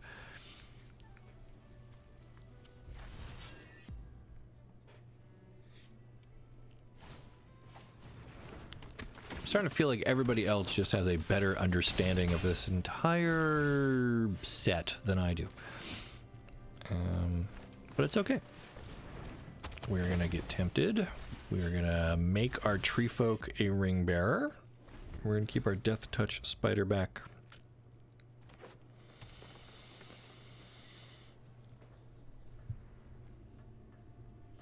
Opponent with a healthy looking board here. They got Sam and Frodo and a mythic sword. So the draft went very well for them. Demonic Tutor. I think they were in our pod, weren't they? Alright. Can't be blocked by creatures with greater power. What does this do? Equipped creature gets +3/+1 whenever it attacks. Create 2 spirits. Jeez.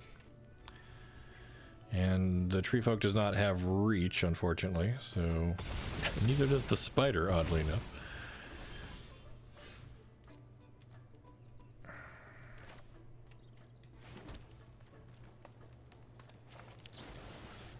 Ah, you know what? So Shower of Arrows lets us destroy an artifact, enchantment, or creature with flying at instant speed. So I'm going to wait until they try to equip their sword.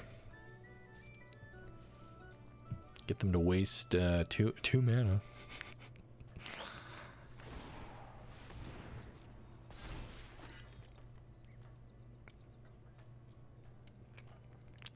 And then wait until they start combat, but before this attacks, legendary creatures you control get +2/+1 and have ward. Get out of here.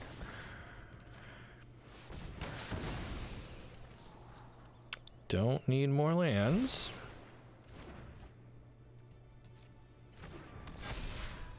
Yikes.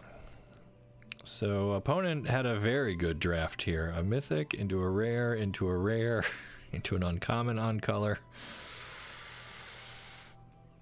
Yeah.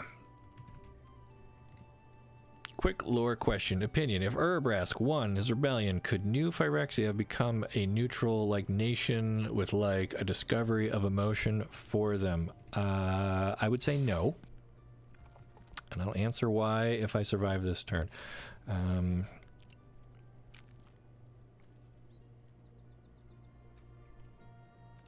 I guess we try to block Sam? And take 5, 6, 7, 8, 9 damage? Sacrifice 3 foods. Return target historic card from your graveyard. Oh, so they're just going to get their sword back. Outstanding. And we're going to go down to 4 life.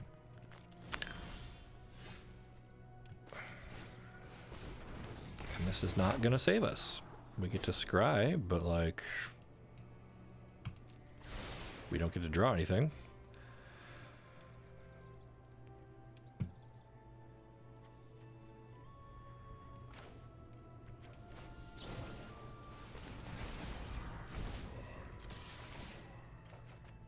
Draw a card, then discard a card, then we're gonna lose. Okay, so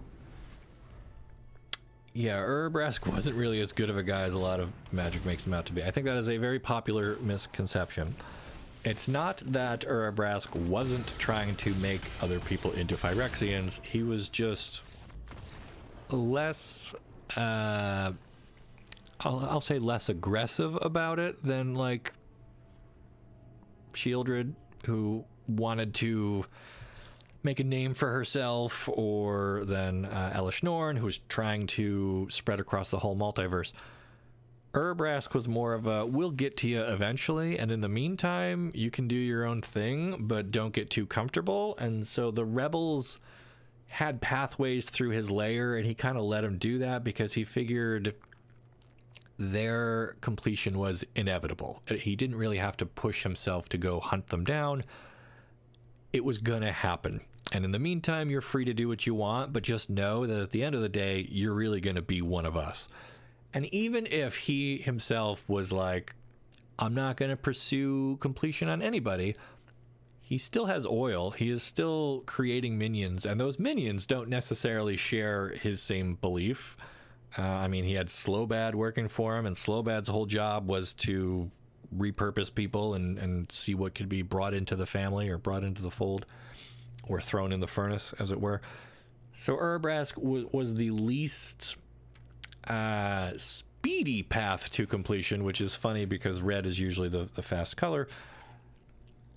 But that doesn't mean that you were any safer with him alive out there in the multiverse. Eventually, that oil would have made it off of that plane, and it would have become a whole nother problem for somewhere else without Urabrask there to put the brakes on things. So, yeah, completion by attrition. That's a good way to put it. He just kind of accepted that there was no escaping it, and so he figured, why bother expending all this energy hunting people down and stuff when I could just wait, and they're gonna come to me eventually, whether they want to or not, because this whole plane is now built to propagate the oil, and you know, I don't have to stress about it, because eventually all things will become Phyrexia.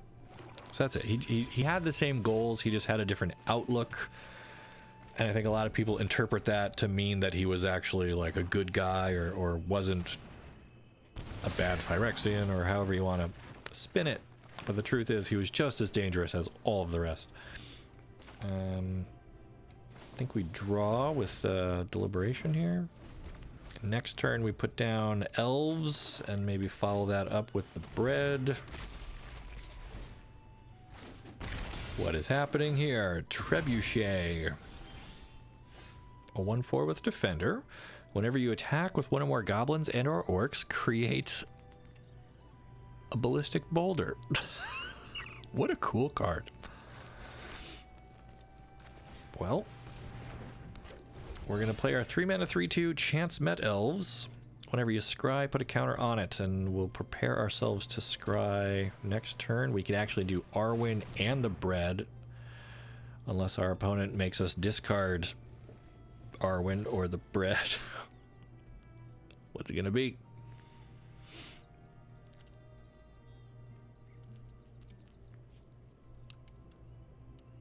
Torment of Gollum. Target opponent reveals their hand. Okay, so they took away our Arwen, which makes me big sad. Man.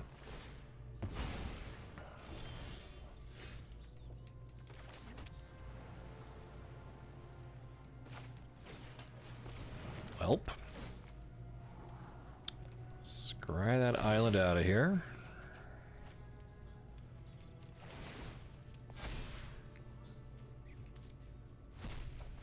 Draw another card. Cool. Yeah, I think we start attacking.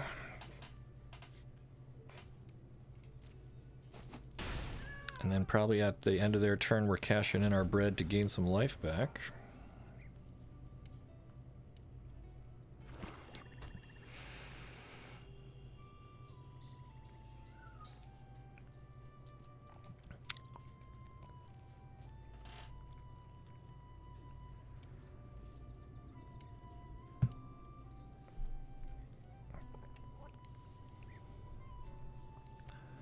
Alright, opponent is absolutely flummoxed by our elves here. They don't know how they're going to get past us.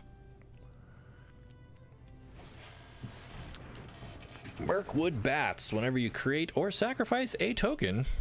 Wow.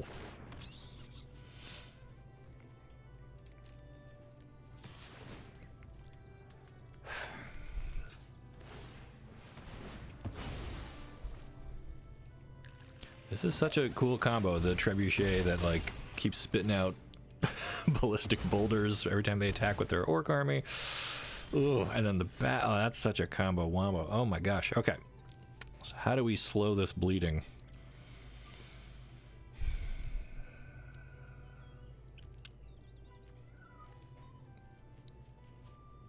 Do Do we just throw something? Do we put this trebuchet away?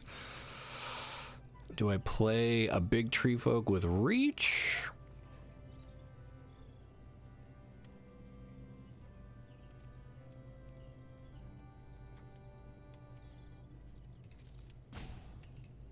Man.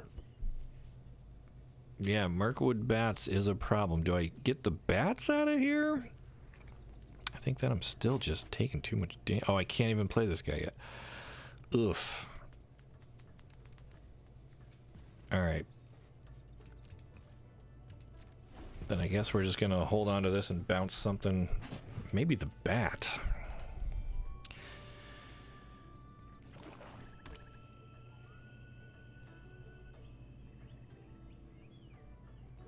Or do I bounce the catapult before it makes a token?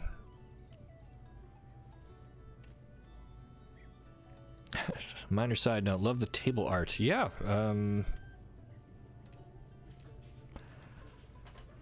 it's, what are we? We're inside one of the Hobbit houses, right?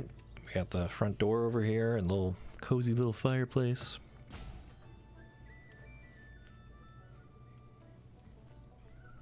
Okay, so opponent wants to move to combat. We are going to get the bats out of here, because otherwise they just mess us up. Okay. So I think unfortunately we're going to have to try to block. Okay. Well, we're down to 6. And they have the Mouth of Sauron, a 5-mana 3/4. When it enters the battlefield, target opponent mills 3 cards, then amass more orcs. Oh boy. Bouncing the orcs might have been a better yeah.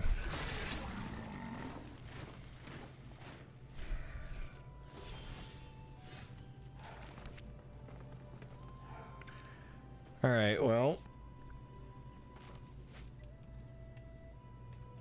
I mean, we've got 6 mana. That's not enough to double spell, so I think pretty much no matter what we do here. Oh, we make food if we can live long enough to eat that. But the problem is they attack with this and this. Well, that's fine. And this is going to spit out another thing. Oh, and they just kill our only blocker. All right. We have Sauron himself in here. I mean, we don't, but our opponent might, but we'll never live to see it. Okay, so whoever prophesized this deck going 0-3, I guess I owe you a cookie, because you got it. Not our best showing. The red-white deck was a little better. All right, so that we tried being red-white heroes. We tried being green-blue crafty elves. I think the only thing left to do is to like force a black-red orcs or something. So we will do that in just a moment. I'm gonna go top off my green cup and stretch my legs, and we'll fit in one more draft here. So don't go anywhere. Sit tight. Enjoy some of this beautiful Nicole custom away screen, and I'll be right back, guys.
Okay, here we go. Draft number 3, early access for Lord of the Rings, Tales of Middle-earth.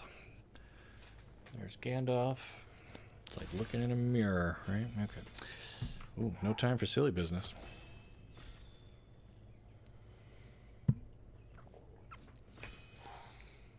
Hello, Ryan. Thanks for everything. Well, you're welcome for everything. All of it. Good, bad, or otherwise.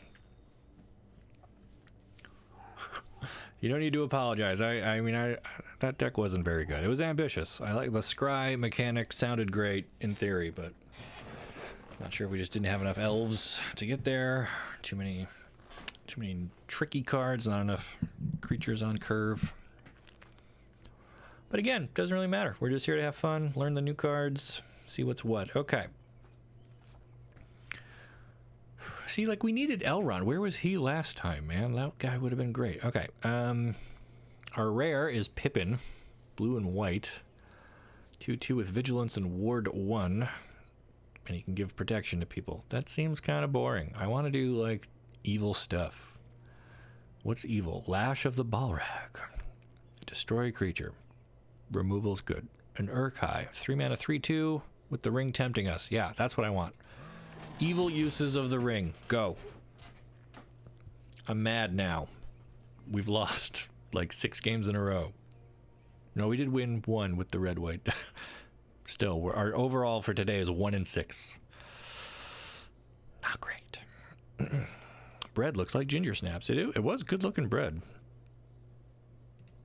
Nicole made some cool art. I mean, she didn't make the art. She made the... You know what I mean. The art comes from the card. Okay. We could take Gollum. 2 mana, 3/1. When he leaves the battlefield, ring tempts you. Sack a creature, return him from your graveyard to your hand. Yes, yes. Or draw a card, lose a life, amass an orc. I mean,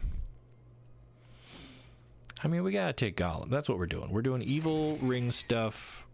There he is. This is my buddy. Precious. We wants it. Creepy, dude. Trying to keep this family friendly. All right, can we do mono black? Can we make that work? Probably not. Probably not, but we'll try. All right, who's in this draft pod with us? Boy Hero. All these people. I thought I knew. Oh, a girl named Ron. I've heard of them. Magic Mike's. I know. I feel like I know a lot of Magic content creators, and then I get into this event, and I'm always sitting at a table with like 6 or 7 people. I don't know. Would you consider pivoting to 5 color sagas if you got past a Bombadil? Really don't know. I don't know if there's enough sagas in here to make that really work. Here's a land that makes orcs, but only if a creature died this turn. That seems really situational. Here's a Drake Beast, a 6 mana 4/4. That makes our opponent sack stuff. I mean, that seems pretty evil. But also Torment of Gollum. The birds. I mean, we'll take a... It's not quite a dragon. It's a drake, but... 6 mana 4/4 flyer. Would you consider... Yeah, I don't know if there's enough support to just do a Saga Tribal draft deck. You could... I think Tom is meant to be like a commander for a 5-color saga deck, and don't think I haven't thought about it, but I have my green and white Satsuki saga deck, which feels where I want to be. I don't want to do a 5-color saga deck. Okay, Nasty End. Sack a creature, draw 2 cards, or draw 3 if you sack a legend. Sam's Desperate Rescue. Return target creature from your graveyard to your hand. Snarling Warg. 4 mana 3/4. Could be a 4/4 as long as we have our orc army going. Okay. Other options, we could do like a blue-black kind of a thing. We're going to stick with just black. We'll see how far we can get on just mono black. What happens when you hit the last counter of the ring and you get tempted again? Every time you're tempted, you can pick a new ring bearer. So if you already have one, you could just keep it on them or move the ring to someone else. But once you have all 4 abilities of the ring unlocked or leveled up, you don't get any new ones. Nothing else happens there.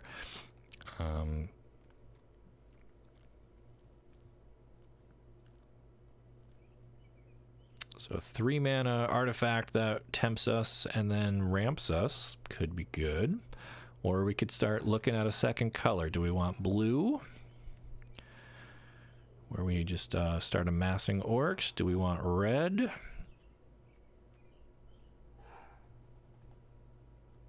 Kind of like the envelope. I kind of like seeing how long we can stay mono black. I like ring tempting antics. I agree. Were the birds a 1 mana amass 2? I think it was like a 3 mana 1/1 that amasses 2, but I'm sure we'll see them again. Haunt of the Dead Marsh is a 1 mana 1/1 nightmare elf. Enters the battlefield, scry 1. Return it from your graveyard to the battlefield tapped. I mean, that's not too bad.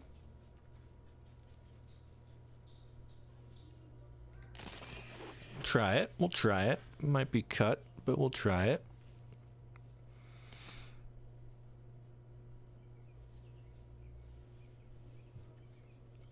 Yeah, right. So there's the 4 things the ring does. Number 1, your ring bearer is legendary and it can't be blocked by creatures with greater power. Oh, excuse me.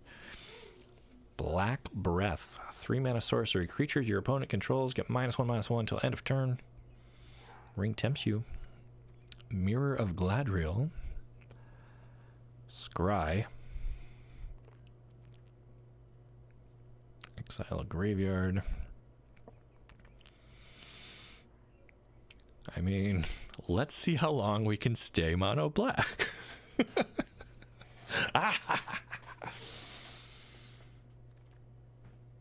Normally, unless I get past a solid gold rare, I try and stick to 1 color until pack 2. Interesting strategy. Interesting strategy. Morgul Knife Wound. Oh yeah, this is great. Enchant a creature, gets -3/-0. Beginning of your upkeep, exile this creature unless you pay 2 life. How bad do you want to keep that stabbed creature? Oh, I love it. So evil. So evil.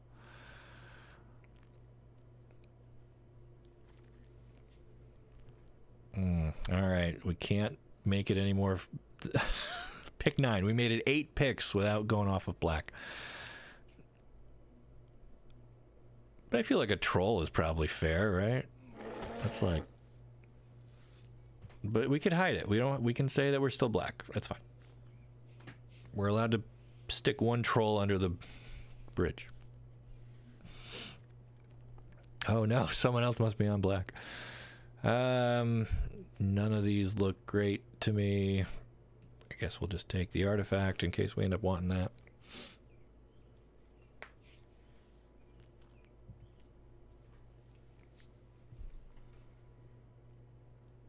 All right. Okay, who's holding on to all of our packs? Torment of Golem. Perfect. Perfect, perfect, perfect. We do need a cave troll. We do.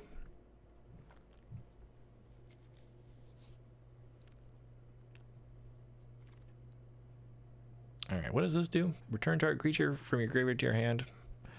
I mean, I don't generally like those types of cards, but I mean, if we get back like our Drake, I don't think I want 2 of them, but I also don't want Gimli's Fury. All right. Oof. And then sideboard. Beautiful. Okay. Pack 2, Phial of Gladriel is our rare. If you would draw a card while I have no cards in hand, draw 2 cards. If you would gain life, gain twice that much. Golem's Bite. Target creature gets -2/-2.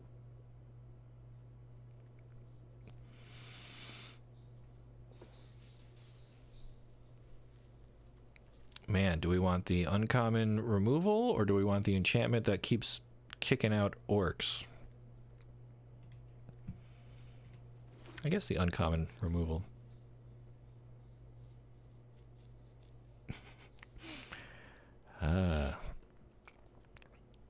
All right, we can still stay in black. We can take, I think we need a... Yeah, I don't love like the -1/-1. It's good against like human soldier tokens or whatever, but I think we need some like actual bodies here.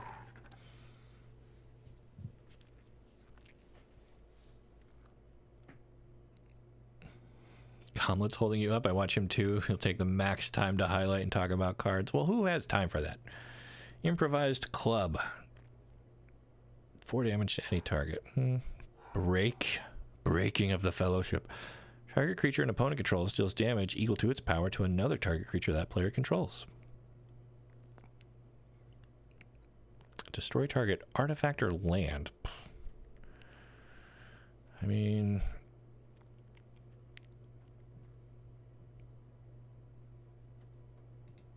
maybe blue. Maybe we end up blue-black. Maybe blue-black-red.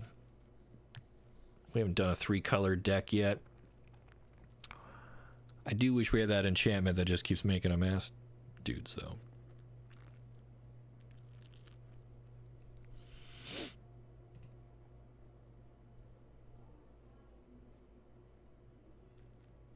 I like how there are 2 types of early access streamers. People who leave their avatar the default Ajani, and people who immediately switch it to something thematic. Alright, well, if we're staying on black, we get another Torment of Golem. I did not realize this is a 4-mana sorcery. But, hey. When in Middle-earth, right? It's fine. We got the envelope that's gonna ramp us. It's fine.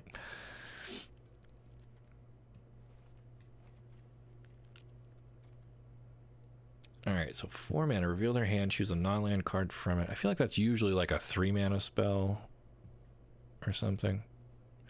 Draw a card, lose a life, amass an orc. I mean, I guess it's either that or create a treasure token and amass 2 orcs.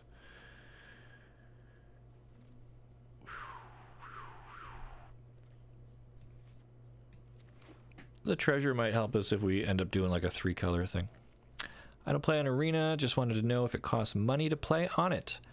It does not. You can play Arena completely free. Some cosmetic stuff you might not be able to get because it's behind like the Mastery Pass, which is an add-on.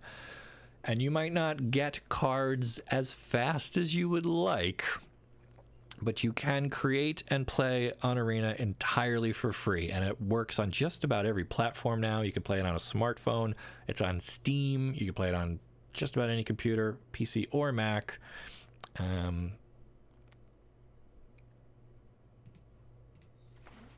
So yeah, even if you don't play a lot, I mean, your collection will kind of be...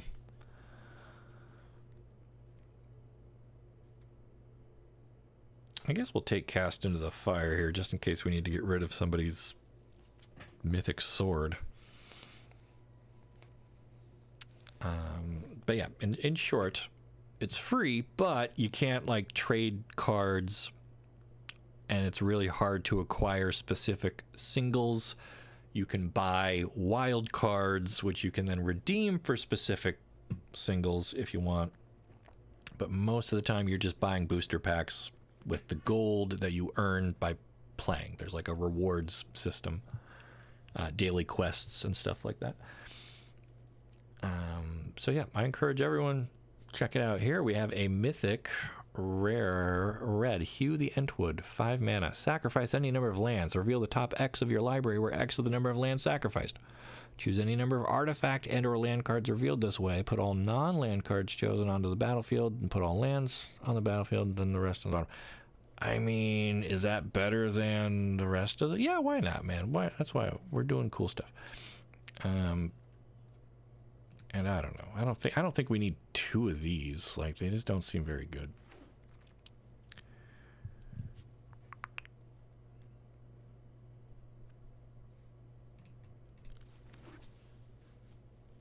Yeah, this is going to be, I think, mostly black with just a little splash of red in here. Just to so bad at drafting. Hey, have you ever gone 1 in 6 like we like we are? Break the Fellowship. Yes, that's what we want. Evil stuff. Evil stuff.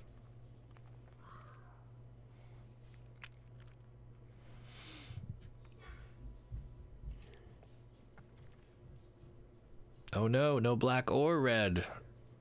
I guess we'll pocket that.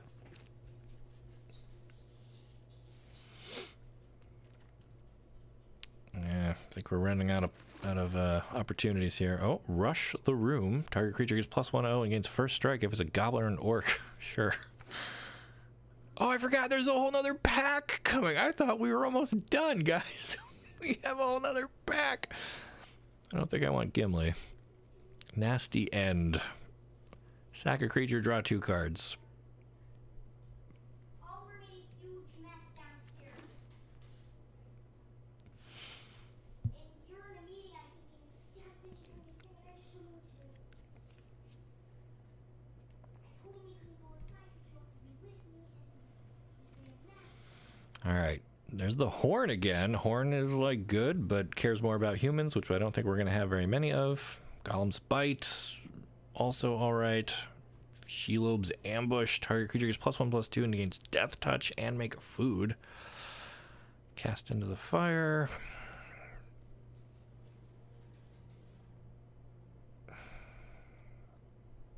Do we need another troll?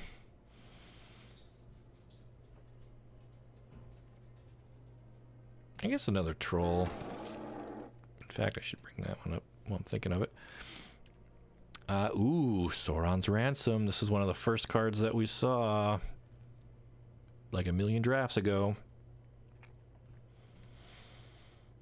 And our colors are... we can make that work.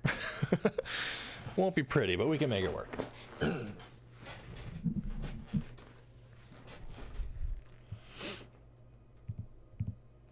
What's in my pocket? A white flyer. Yeah, well. You may cast spells this turn as though they had flash. Draw a card. No. No. More Deceive the Messengers.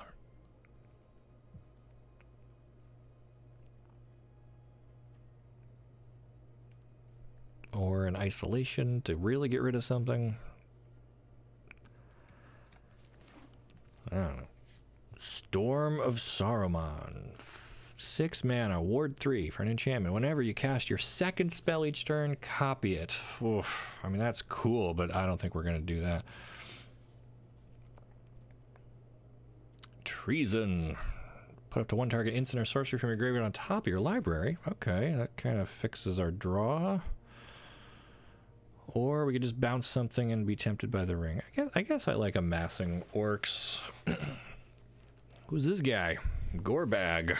2 for a 2/2. Whenever a goblin or orc you control deals combat damage to a player, you may sack it. Why would I want to do that with my... oh, here we go. So yeah, it's a 3 mana 1/1 that amasses 2. Like, that seems great. I want more of those birds. Small Arcanum in the background. Oh yeah, could you hear child voice? Sorry about that.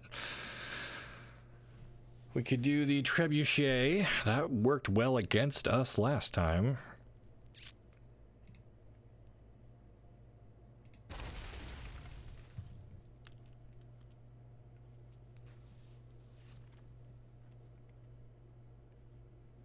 And another Knife Wound. I'm digging this deck, guys. I don't know what we're gonna cut here to make this one work, but we have a lot of toys to play with here. And as I say that, the picks kind of start to dry up.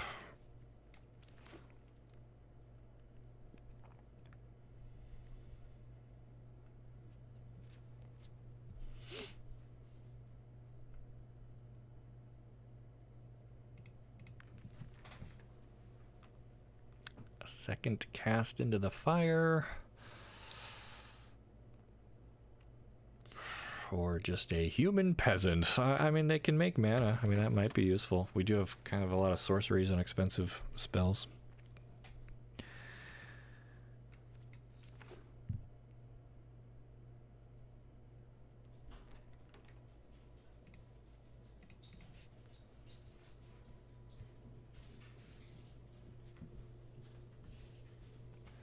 Alright, into the home stretch. Just a few more cards to pick. Love the deck so far. Very evil. Very evil. It's gonna be great. We're up to like what, quads of the? I feel like we had more. Yeah, there we go. There's more on the side. I don't know. We'll take an elf. Okay.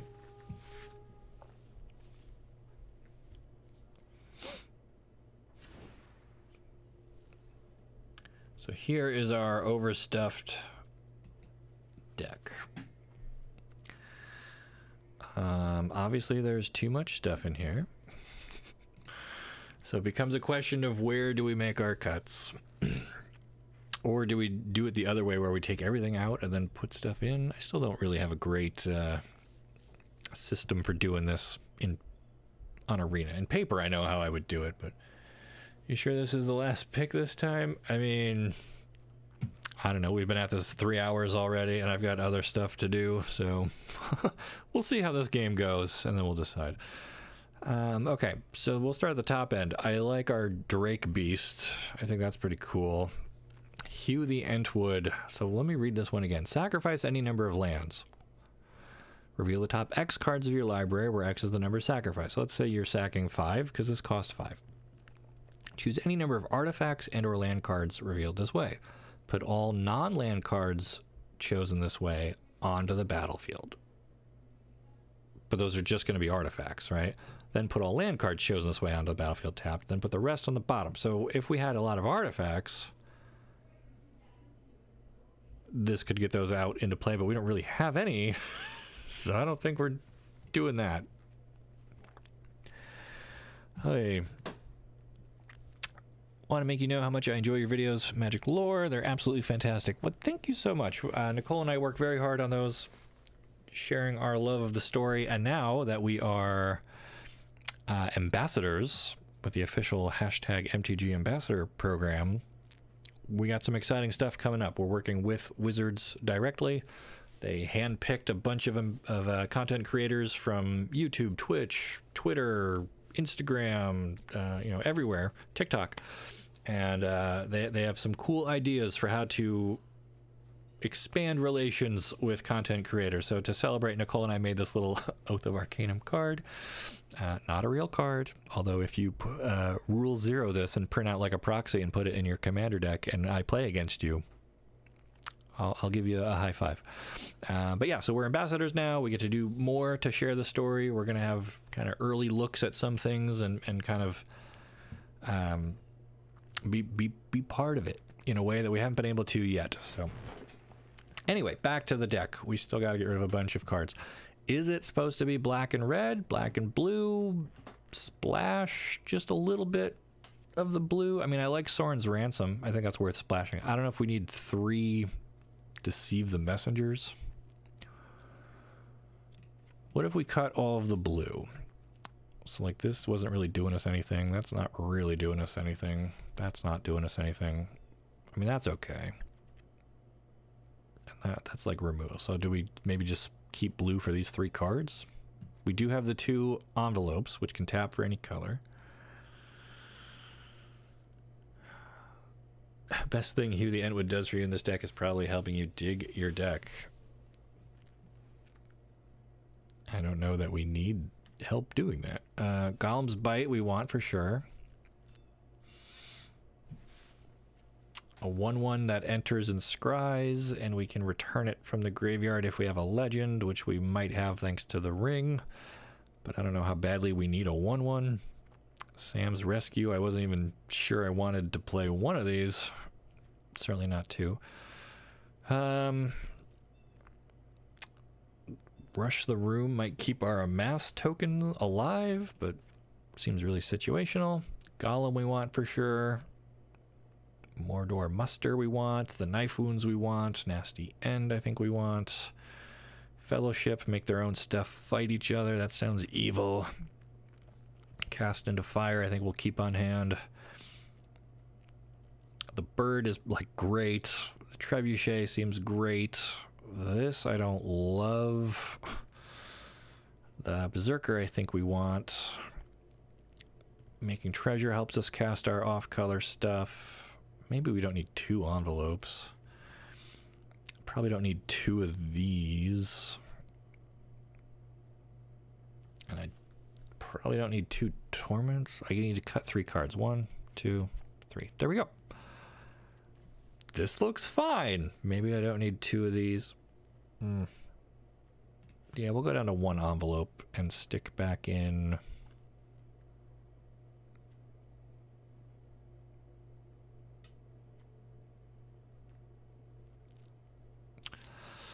What else do I want to put back in?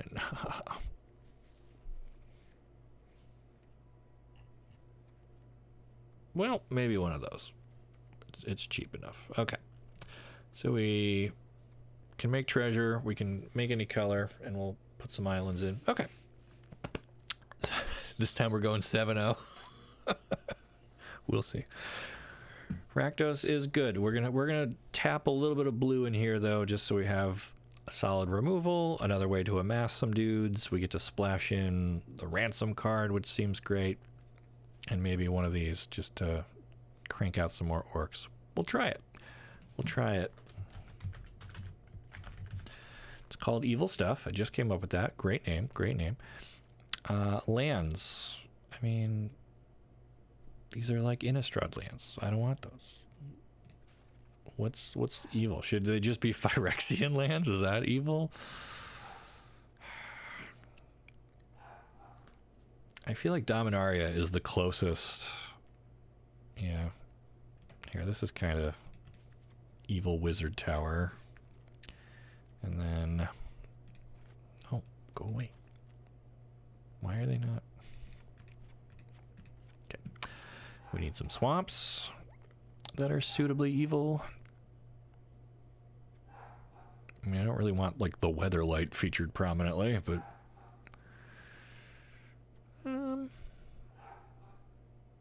Here we go. This is a pretty evil-looking swamp. Oh, don't need that many.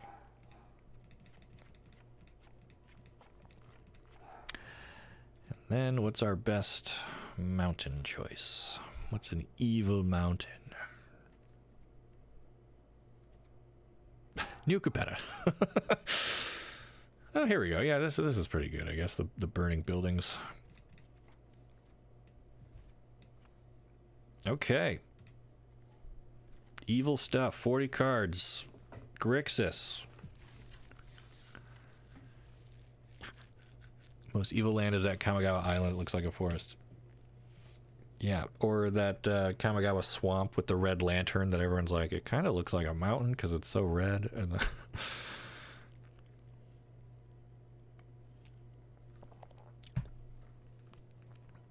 don't anyone dare say we're going 0-3 this time. We've got... Can he sit like right in the... Oh, you can't see him. I was trying to clip him onto the microphone, but you won't be able to see him anyway.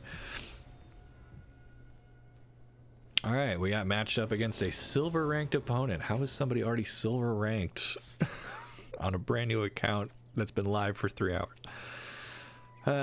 Okay, we have all 3 colors, and we have plenty to do, so I think this is about the best start we could have hoped for.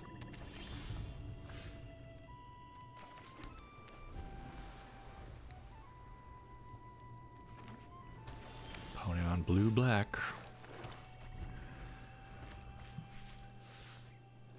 So the awkward bit with Deceive the Messenger, we need a target for it.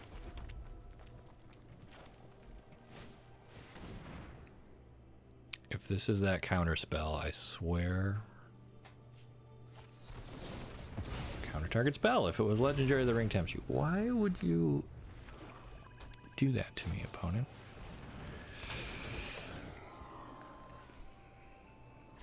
Okay, well.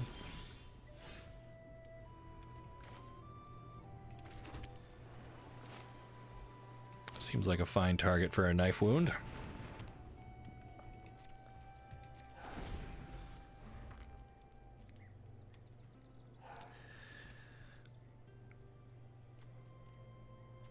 I mean, are you going to pay 2 life to keep a 0/2 around, or are you going to exile it? There you go. It's like Joel B. Who's Joel B. among content creators? I feel like every time I play, it's somebody I've never heard of. All right, we are hitting all the lands, but none of our exciting evil stuff.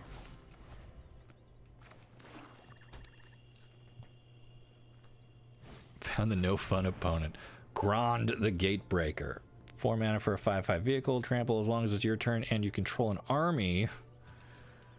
Well, you don't. And do we just cast that into the fire? Yeah. I can also be no fun opponent. How do you like that? Golem's Bite doesn't help us. Alright, so Treason gets an instant or sorcery back. We only have the one there now.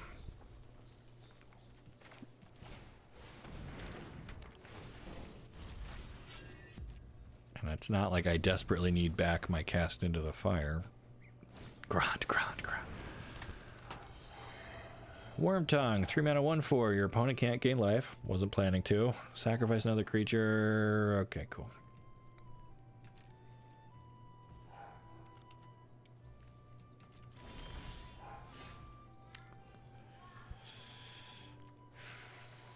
Well, here's what we're gonna do.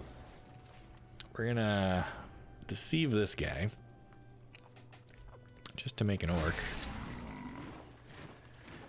And then we're gonna actually... I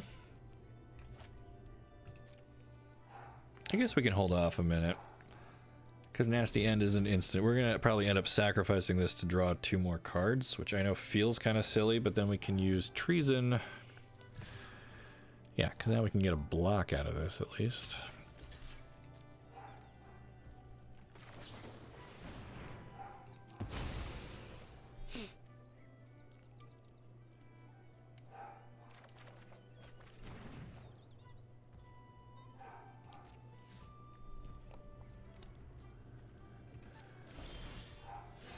Haha. Alright, so what does this actually do? Choose an opponent. They look at the top 4 of your library and separate them into a face-down pile and a face-up pile. Put one pile into your hand, the other into your graveyard. I say we go for it. And I know it's an instant, but we're going to do it now so that we can Treason and put it back on top of our library, even if they counter this. The irony of deceiving Wormtongue. I mean... We are just more evil. We have access to red evil. They only have blue and black evil. Okay, are they still deciding if this is resolving, or... or are they resolving it? It is hard to tell what's happening.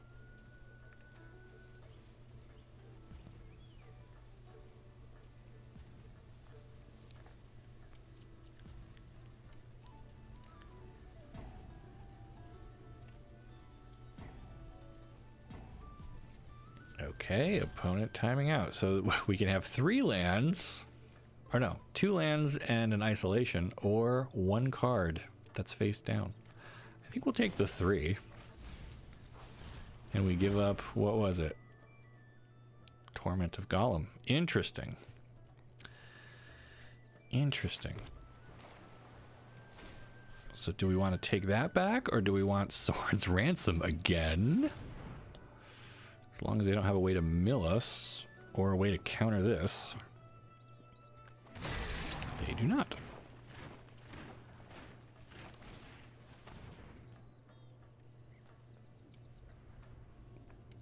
Oh, I don't know what... So I play the one that scries, but like we know what's on top and we're keeping it there, so I probably sequenced that poorly. I was just so excited to get this card again. Trying to decide if they want to negotiate with Mordor or if I'd have to... Yeah, okay. Well, that worked out fine. We got some more cards. We're going to get to hopefully do this one again. And our opponent's going to bounce our stuff. That is fine.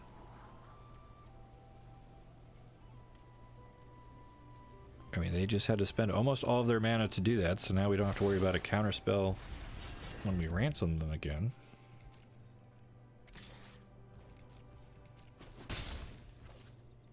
Okay.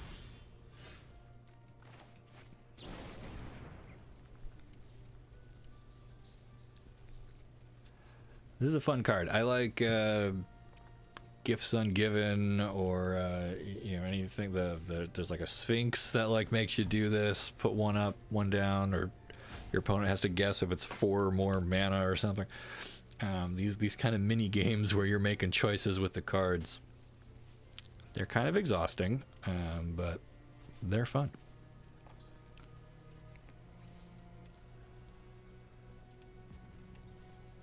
I'm glad that we, so 2 swamps and a muster. I feel like you're always supposed to take the 3 cards, right? I mean, yeah, we had to give up a thing that we wouldn't have been able to use anyway. Okay. So let's do that. And then we have enough for our warg, which is also swole. And we don't need that. Okay. All right, we're doing pretty okay, not to jinx it. Somehow we have leveled up our ring 3 times already without even having a ring bearer. Yeah, fact or fiction, those types of cards. All right. Opponent just destroyed our creature, and it's fine. It's totally fine.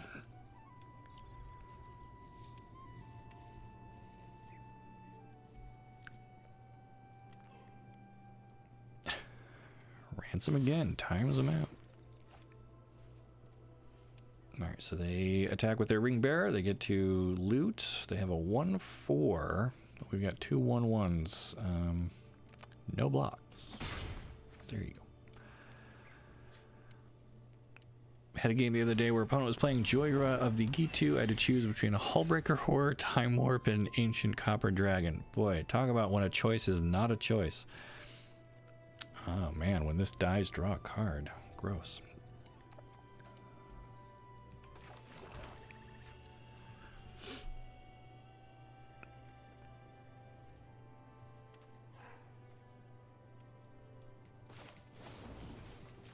Tell you what, I know this is going to give them a card, but that's fine.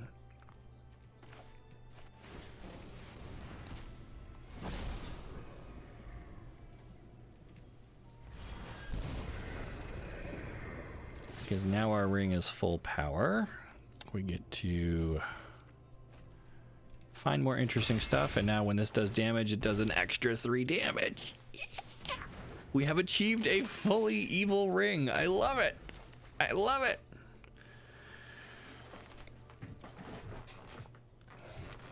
Opponent trying to hide behind just a worm tongue, although they do have a lot of cards in hand. All right. 3 mana, 1/2 Nazgul. Sure.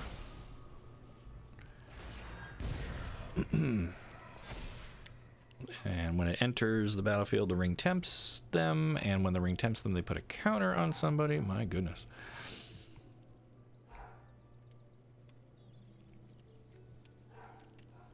All right, so we still have 4 mana. We can still bounce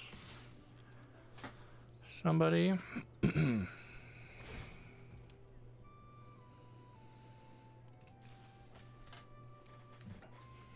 Or try to.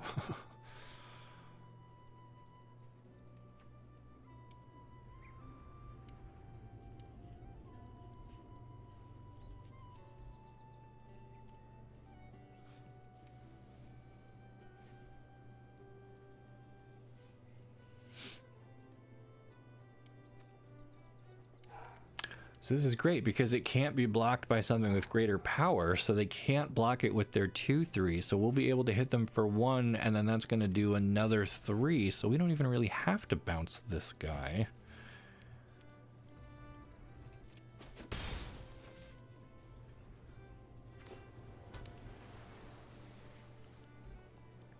Oh, but they're going to bounce ours.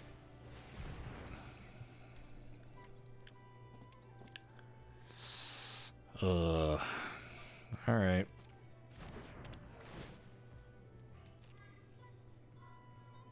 Unfortunate. So now we just need to find another way to make someone into the ring bearer, and a swamp isn't gonna do it. Ugh.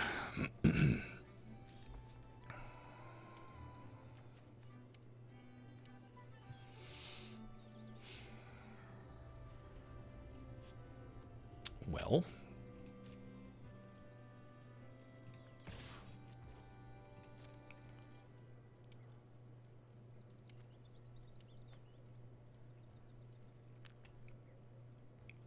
So we attack with the 3/1 Golem. If they block it, Golem dies and the ring tempts us, and we can sacrifice our elf.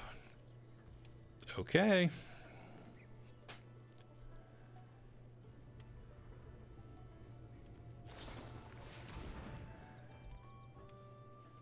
All right, I don't think I can let you do that.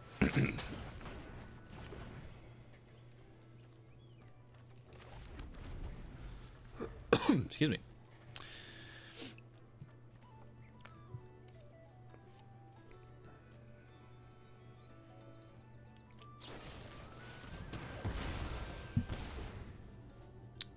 Okay. So they destroy our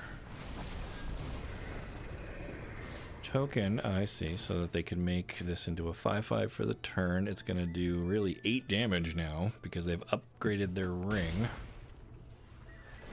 That hurts.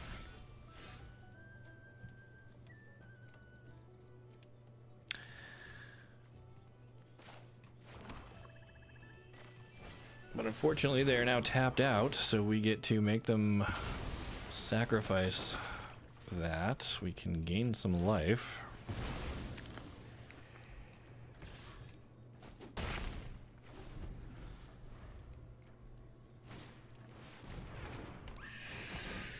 When it brings back their Nazgul, makes it their ring bearer.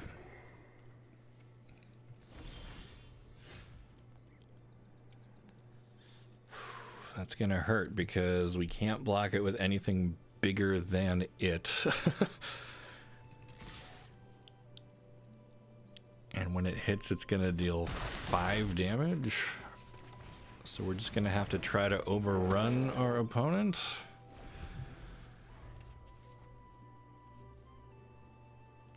So can they deal 9 to us or answer our board with the 2 cards that they have? Or is our deck evil enough to actually win?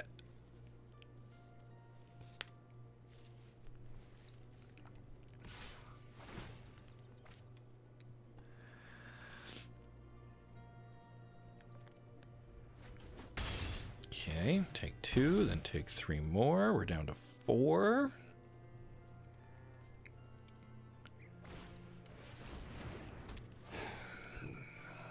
They prevent our dragon from untapping, but we got him.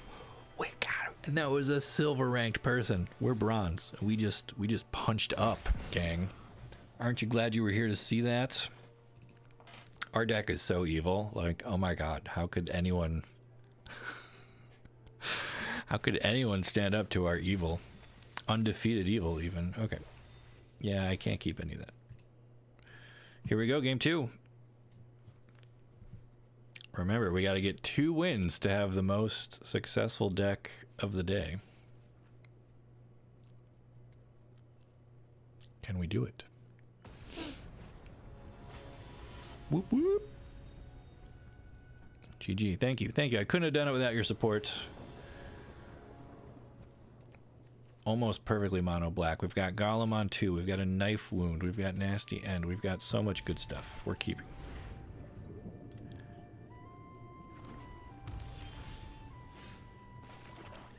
Opponent leads off on a plains into a forest. So we're going to see hobbits or... Oh, okay. Or elves or humans or that Aragorn ring deck again.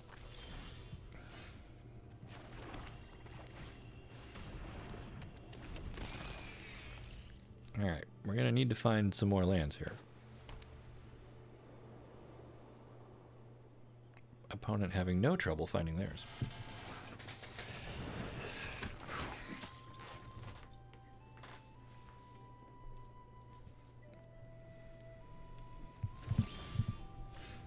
Good.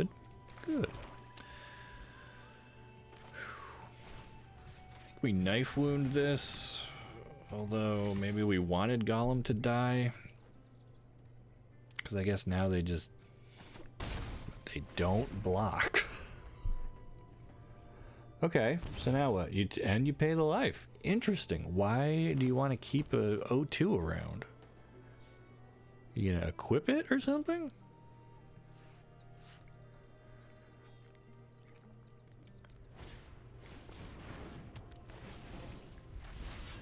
The ring tempts you, sure.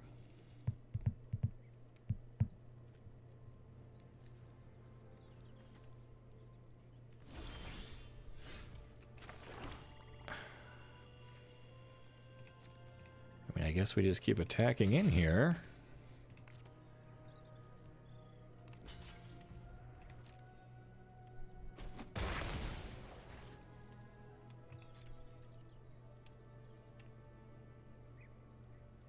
Are we going to cash in the bread? Okay, so the whole point of this enchantment is that at the beginning of your end step, put a counter on something. When something leaves the battlefield, you really want to keep that bread until you can turn that into a counter, but never interrupt your opponent when they're making a mistake. Not that I haven't made tons of mistakes today already, but... Okay. Well, we can put down our trebuchet, but we don't have goblins or orcs to fire it.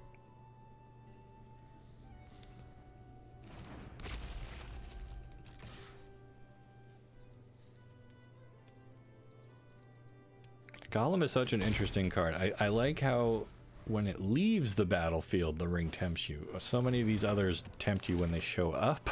So, like, you want this little freak to die?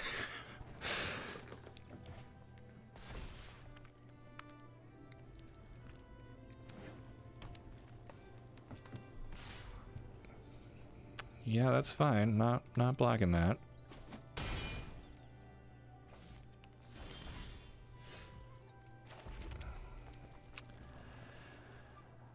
So cast into the fire doesn't really help us here. Nasty end. We could sack Gollum to draw more cards. I guess we attack with him first, right? And then I'm okay doing that because... well, we can wait. I think on their end step, we'll sack him to draw cards. He'll die. He'll make this our ring bearer, but it can't attack, though.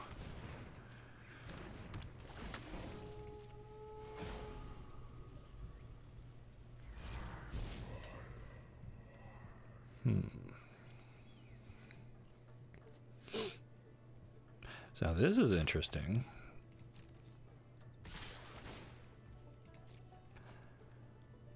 All right. Do we think opponent is holding something that will buff up this guy's toughness?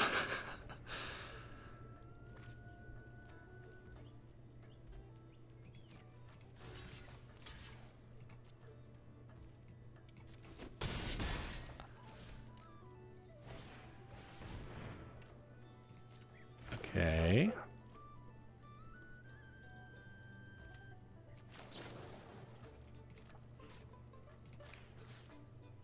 I mean, I guess the other damage doesn't super matter, but we can at least pick off their ring bearer.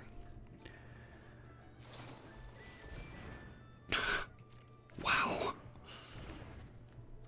Okay, well, we got them to waste a reprieve on that, which I am okay with.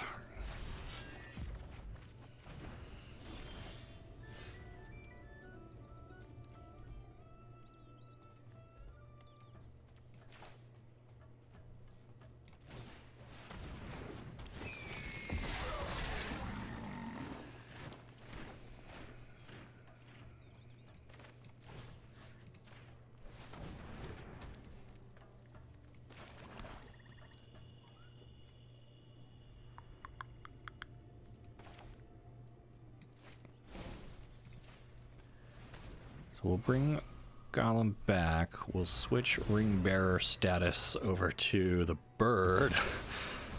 Get our ring up to level 2. So now whenever it attacks, we get to draw a card, then discard a card.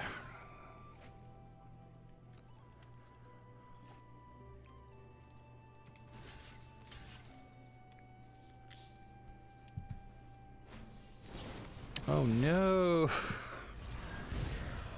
Honestly, that's fine, because they just wasted like a really good protection trick to kill an okay defender. Like, I don't think that was really a problem. So like now we can make them sack somebody. They probably just give up the farmer.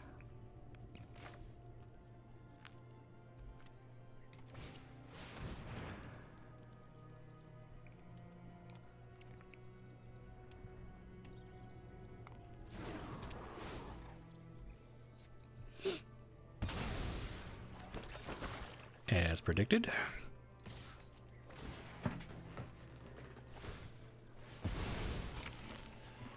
And again, they're cashing in stuff that they should be saving for their own end of turn, because that's what makes this whole enchantment work, right?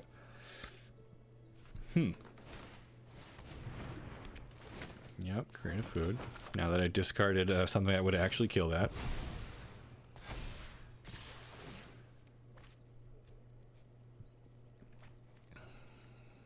So they have one card left in hand. Is it worth trading off? I guess so.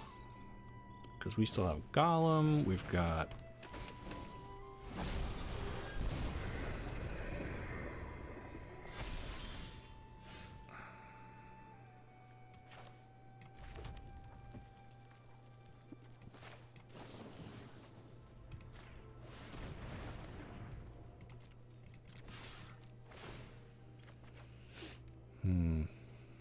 Don't think we need any more lands.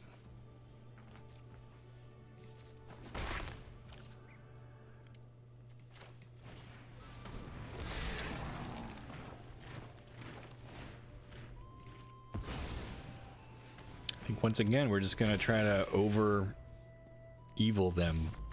There it is! This deck is so delightfully evil. Ah! Next time, remind me to start with a deck like this instead of red-white humans or blue-green elves. We could have been doing this for like all day. All right, 2 wins. This is already the best deck we've ever drafted during early access for Lord of the Rings. And it's all thanks to this little weirdo. No pain, no game. What is this, a Twitch streamer again that I've not ever heard of? I don't know. Where do these people come from? Okay, we got a turn 1, a turn 3, some ramp to get us into our Drake Beast. I'm really digging this dude.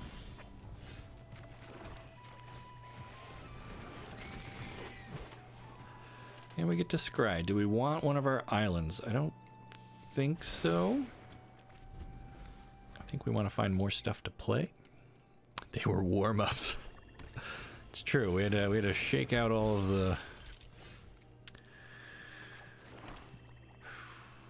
Well... I think we'll just wait, see if they attack their 2-1 to our 1-1. They do not.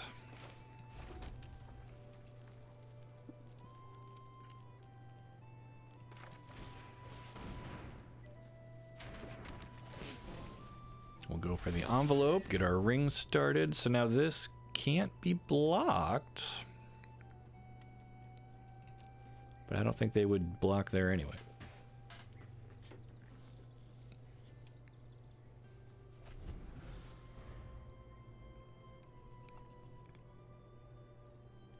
Alright, opponent on a similar game plan with the same colors as us.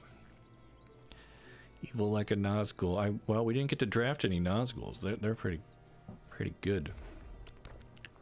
Those are the ones you can have up to 9 of in your deck. Opponent just passing with a whole lot of doing nothings.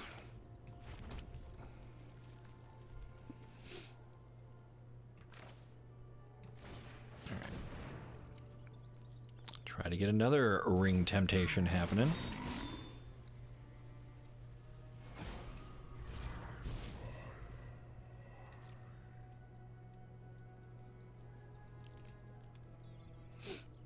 Opponent holding something here. Are they going to kill this before we get to loot with it?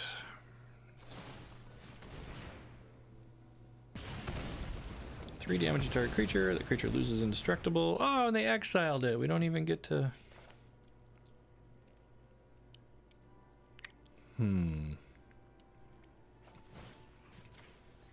Fair enough.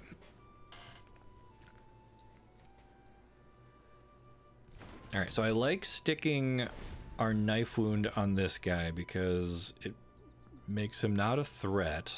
They're probably going to want to keep it around for the triggered ability, though, so they might pay the life. And even if they don't, and this is gone, if they sacrifice this, I'm kind of okay with that, because they're likely only going to be having enough mana to play like one thing, and then if we can play our Fell Beast and make them sacrifice it, we can just stay ahead of them. But yeah, they paid the life, which is also okay. I think if I don't draw a land for the beast, we play the Trebuchet, which looks for goblins or orcs, and we have an orc, so we can slam this, tack with this, get our flying 2/1 thing. Okay. Yeah, that was fine. That was like a do-nothing turn, really. So now we threaten 5 more damage. And even if they block our guy, we don't lose it because this is a negative power. Little animation for the ring bearer selection is nice. I agree. I think there's a lot of flavorful animations or flair on this. I like how the ring like icon gets bigger and more detailed. All right, they killed our orc. We could bring it back.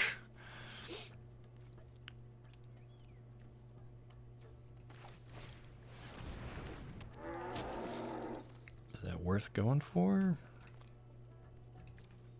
I guess we'll save this for like getting back our Fell Beast if we want it. Okay. And so this is a troll, and so it won't trigger the... Oh my god!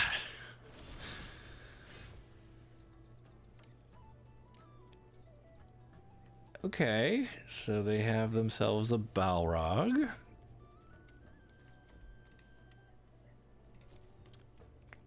And we didn't hit a land to make them sacrifice it. Can't be blocked except by legendary creatures. That's insane. Oh my god. Well, let's at least make them pay life to keep it? I don't know. And do we have anything else to put on top? We don't really.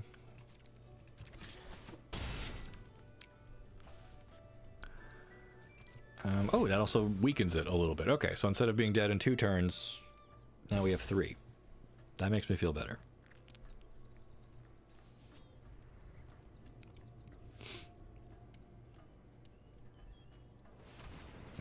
Stab that Balrog. I mean, I did. It still is intimidating.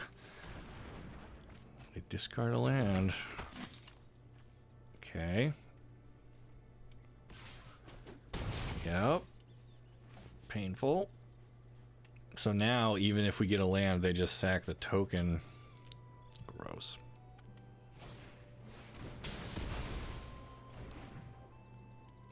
Okay, so we can still...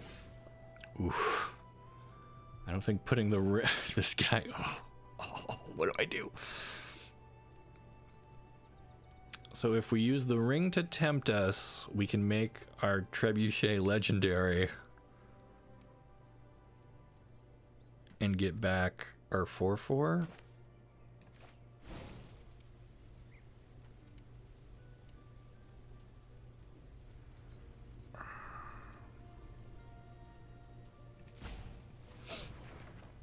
Or this guy.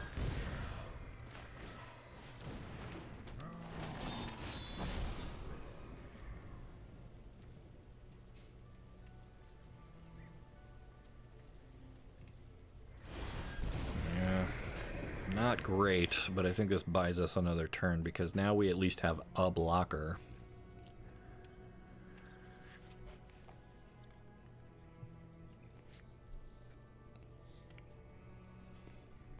Okay, and our ring is fully leveled up. Awkward that it's on a 1/4 defender, but... Okay.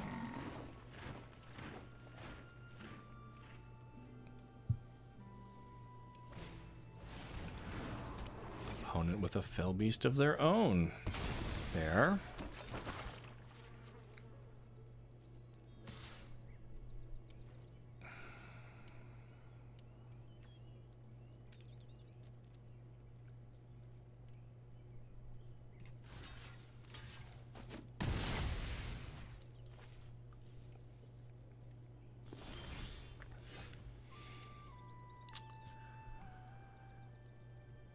Well, we've only got 5 mana. I really needed 6 so that I could ping each of these and keep up 4 more to maybe bounce the Balrog. Because as it stands, I'm taking 8.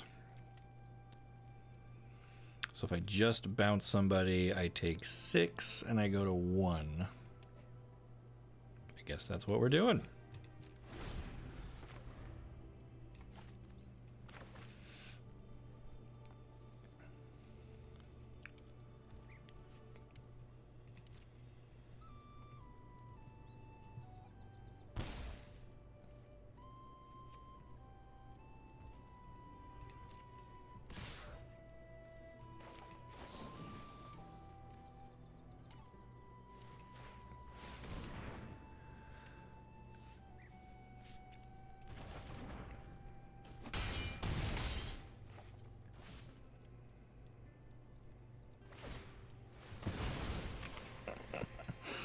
This is so close.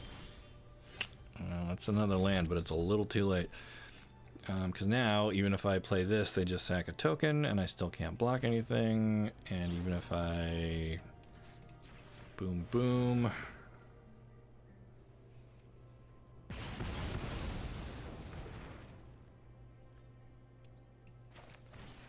Four mana is not really enough to do it. Yeah, because these guys can't actually block him, so we lose.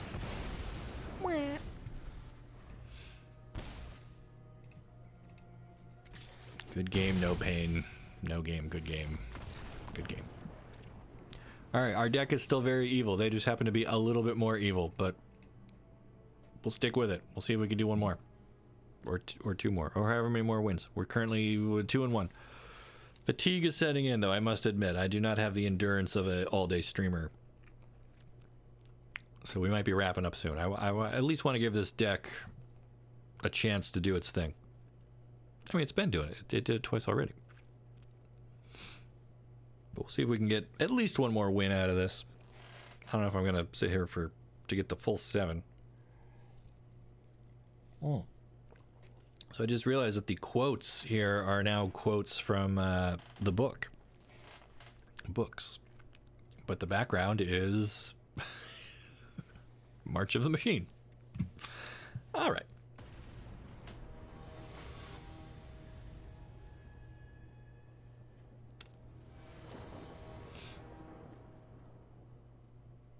All right, we've got our 1-drop, a 3-drop, a 4-drop. I'm happy with this. Seems pretty evil. Envelope for color fixing even. Ooh, we want that. We want that.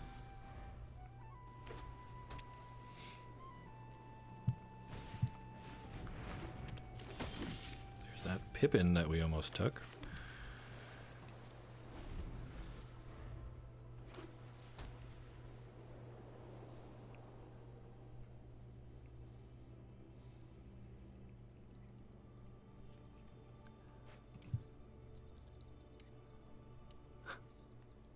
It is in fact difficult to be more evil than a Balrog. I mean, I guess we just experienced that.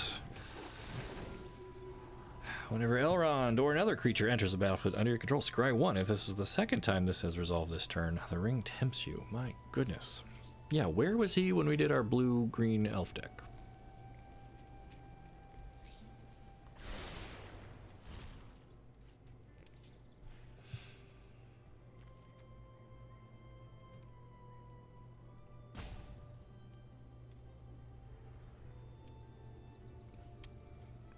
Not a lot to think about here. You either attack with your vigilant 2/2 or you don't.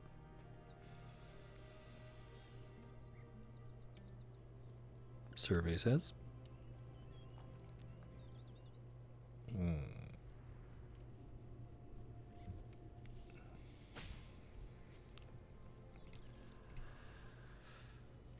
Just showed up. Are we drafting or sealing? This is a draft. This is early access. We have drafted a 3-color black, blue, and red evil uses of the ring kind of a deck is our strategy here.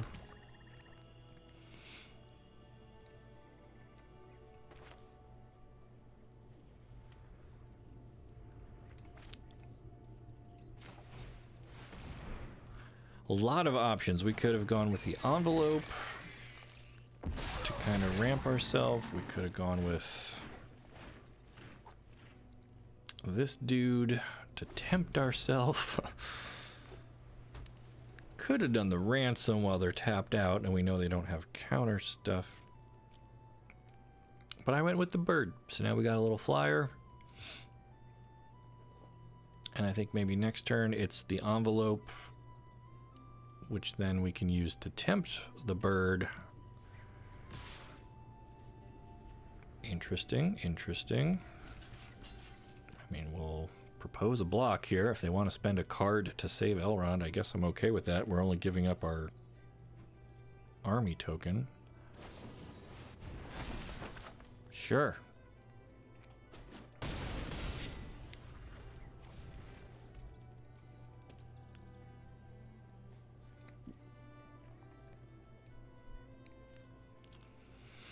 So for anyone watching, was that like a good use of that card? You saved your legendary elf, I guess, which is good. But all you killed on my side was a token.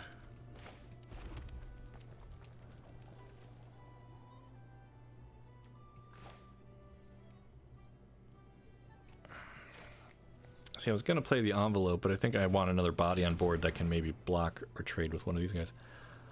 Hi from Canada. Hello. Thanks for tuning in.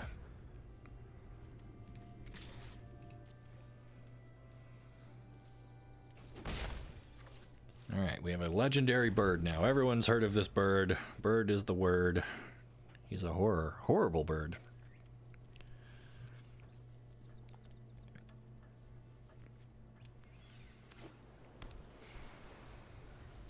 So, can't be blocked by creatures with greater power, but equal power is okay. So we can propose a block with our...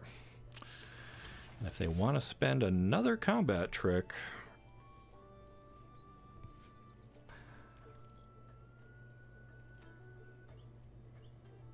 Although I guess they can just use Pippin to give him protection from creatures? Is that what this is going to do?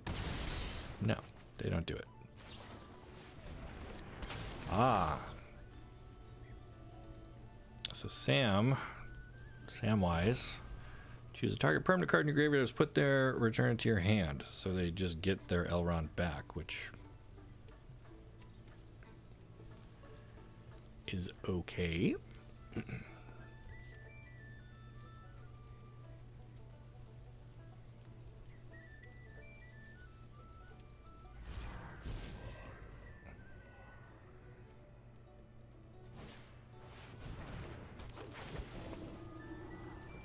Elrond comes back, but the sequencing on that's not great because now they just get the one scry. Fair enough. Okay. So we could go like envelope into muster. I kind of like holding on to the ransom as long as we can. Could have played the 4/4 there.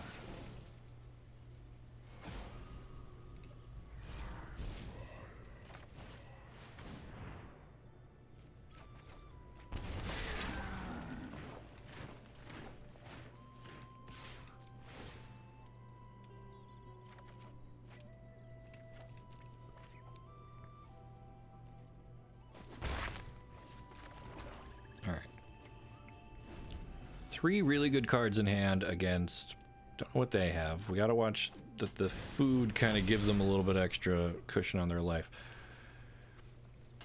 Okay, so they spent 4 mana on a sorcery to put a 1/1 counter on 3 dudes, and they get vigilance. And we can just chump block all of these, I guess.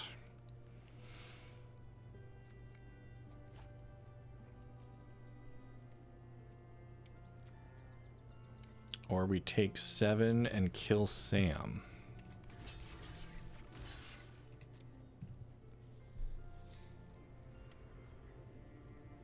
I keep forgetting. Okay, so this... It's free. Tap. Another target creature you control gains protection from the card type of your choice. Why aren't they doing that? They could have given their guy protection from creatures, and then it wouldn't have died? Do I understand this wrong?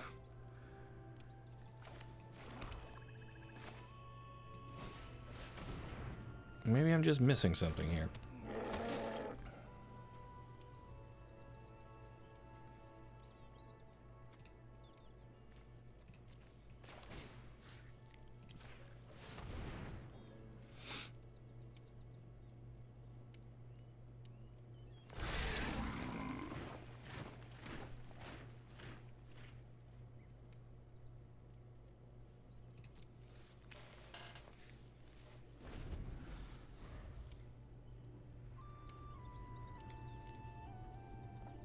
Pippin does the mom effect. Right, so tap, another target creature you control gains protection from the card type of your choice.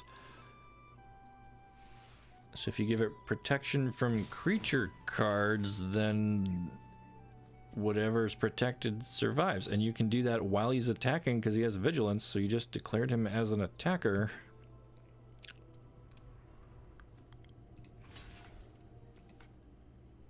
But he's the ring bearer, so I can't block him with anything that's more powerful. So I could combine these two and do this.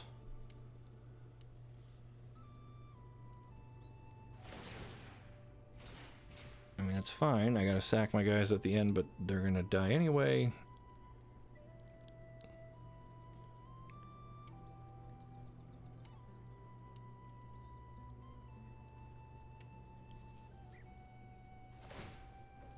Okay, now we have figured out how to give them protection from creatures. Okay.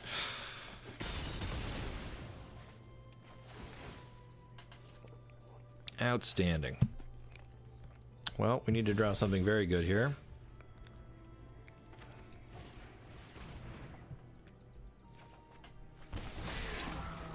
Land ain't it, Chief?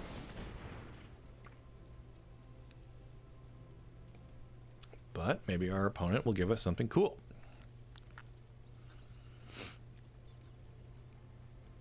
At least we got Pippin out of there. That card is crazy. I did not... Like, I read what it did, but I didn't comprehend how annoying that is every combat, because you can just shrug off any creature. Little late. Opponent did the thing. They did. And I can't fault them for not knowing what all their cards do, because I have misplayed several cards myself today. So, all right, opponent trying to figure out how to split up the 4 cards from our ransom. Face up pile, face down pile. 2 playable things face up, or 2 unknowns. feel like we take those. And what did we miss? A land and a werewolf we couldn't have played anyway? Like, yeah.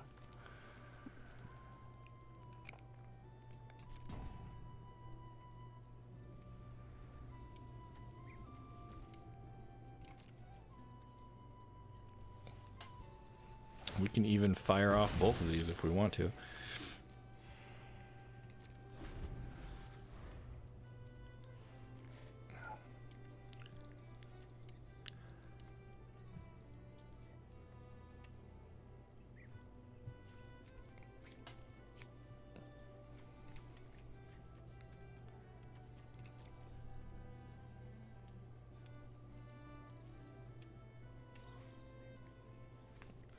I think opponent made good piles, but I think I would have made the face-up one the land and the wolf?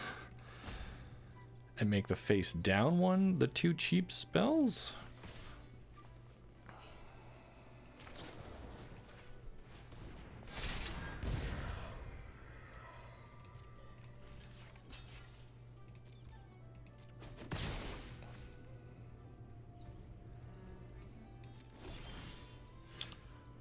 Yeah.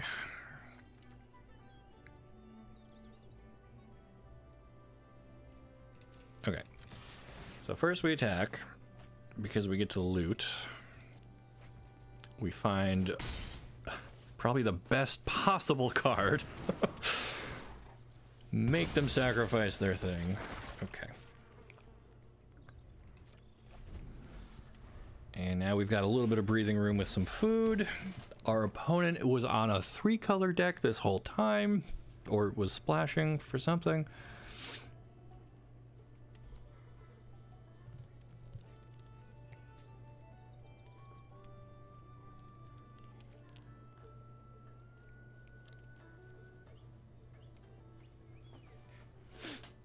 Alright, we can even pop this, or if we really need to, we can do a nasty end here.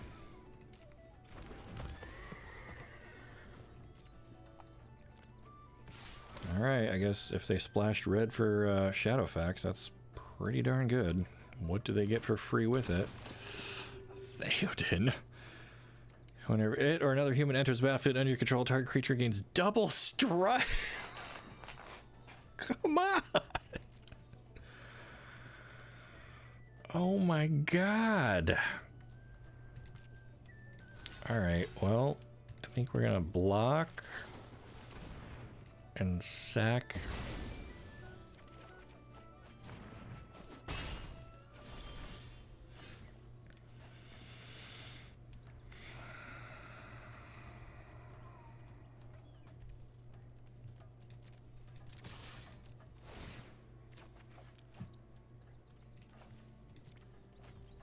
Sheesh. Yeah, that was a lot of value out of that mountain.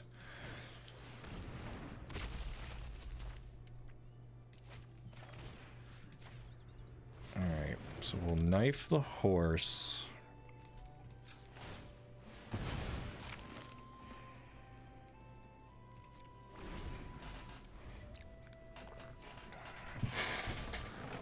Ooh. Sorry for the squeaky chair. Okay. So now when the horse attacks, they can put something with 0 power into play for free. Not worried about that. If another human enters the battlefield, though, giving, like, this dude double strike lets him eat through my trebuchet, even.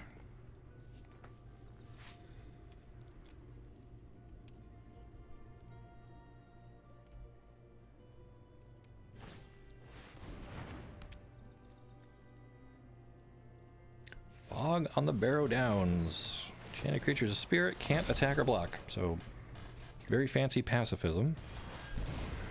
They found a halfling.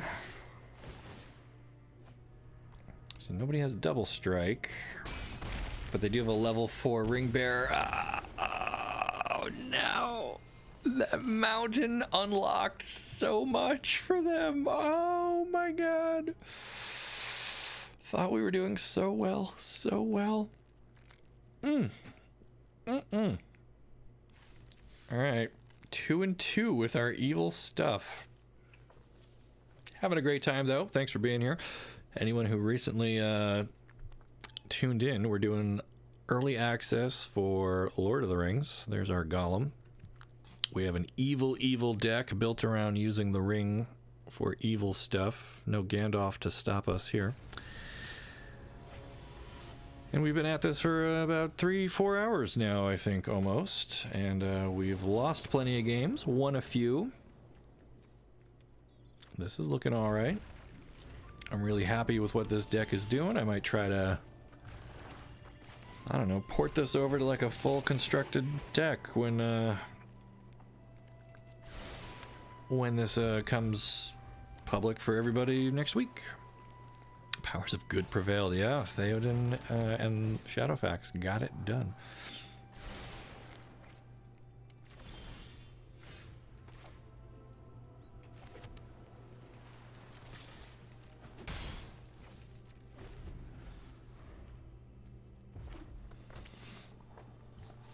Is this Croaky like the actual Croaky? Isn't he Croakies with a Z at the end? Ooh, we found the bird. Love the bird.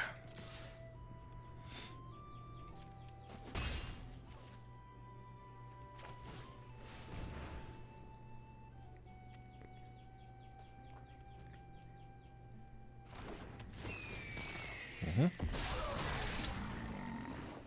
right. Opponent gonna cash in your bread while you got the mana for it? No. Flames of Anor?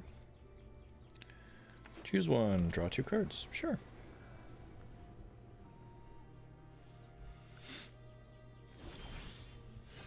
A whole lot of nothing really from OP here.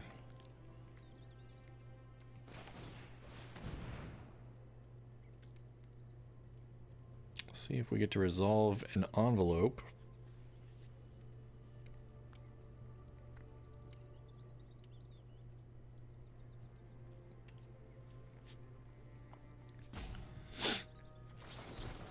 Opponent says no. Fair enough.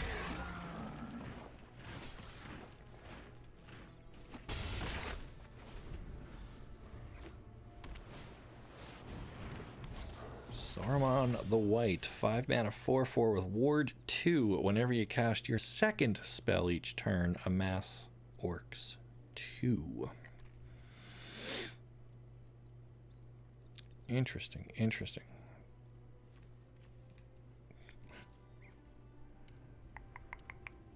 Man, I really wish we had that envelope.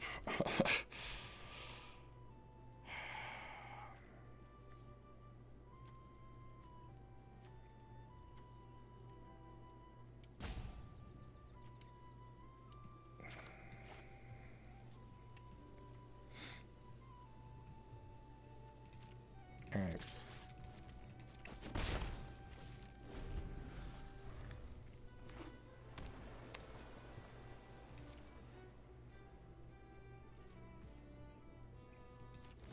Interesting.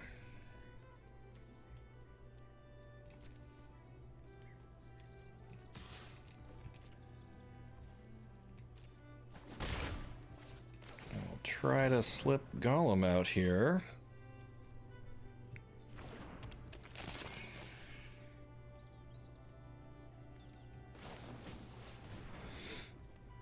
You may cast spells this turn as though they had flash, draw a card. Okay.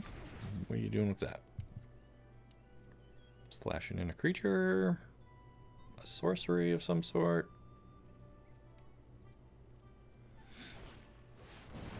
No, just bouncing it. Oh, I'm sorry, no, they're taking back the flames because now they control a wizard, so they'll get to do 5 damage to something probably and draw 2 cards, if I had to guess.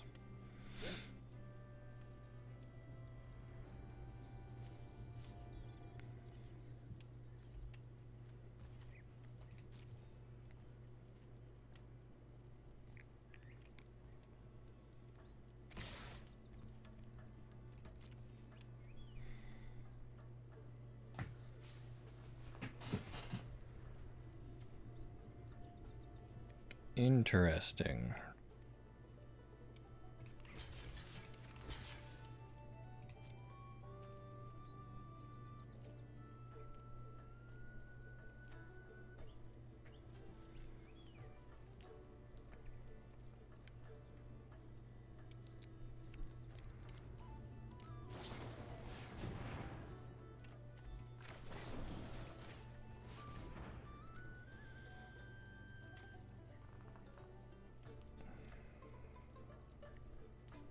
So I'm trying to weaken this now, although it'll still be strong enough to kill Golem. But I wanted to do that before they drew 2 more cards and found like a counter spell or something. Although this could still go very badly. We really would like to find a 4th land here. Okay. Yeah, that went badly. Opponent with a very nice wizard deck that has got double rare flames. Found a 4th land. But now how do we deal with a 7/7?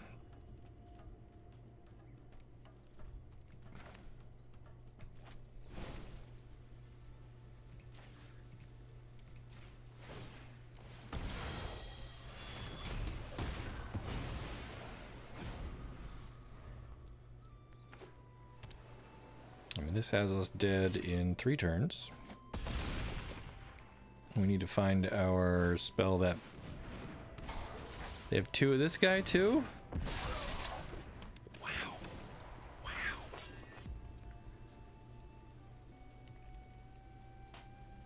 Okay, okay. I thought we had an evil deck. This is supremely evil. And we're not finding the lands to even really do anything.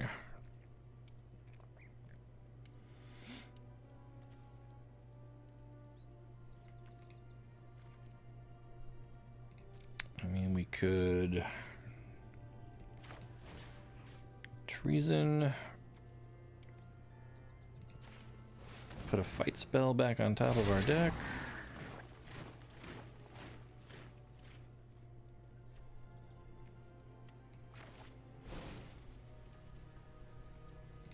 Bring back our bird, I guess. I mean, we're probably dead here. If they can answer a 2/2, they get to do a lethal attack for sure. Amazingly, they don't have it. Or they're toying with us. Okay, block the 11. Take 5. Go to 4. That's a lot of orcs. Big army. And, yeah, we are going to, kill 2 things.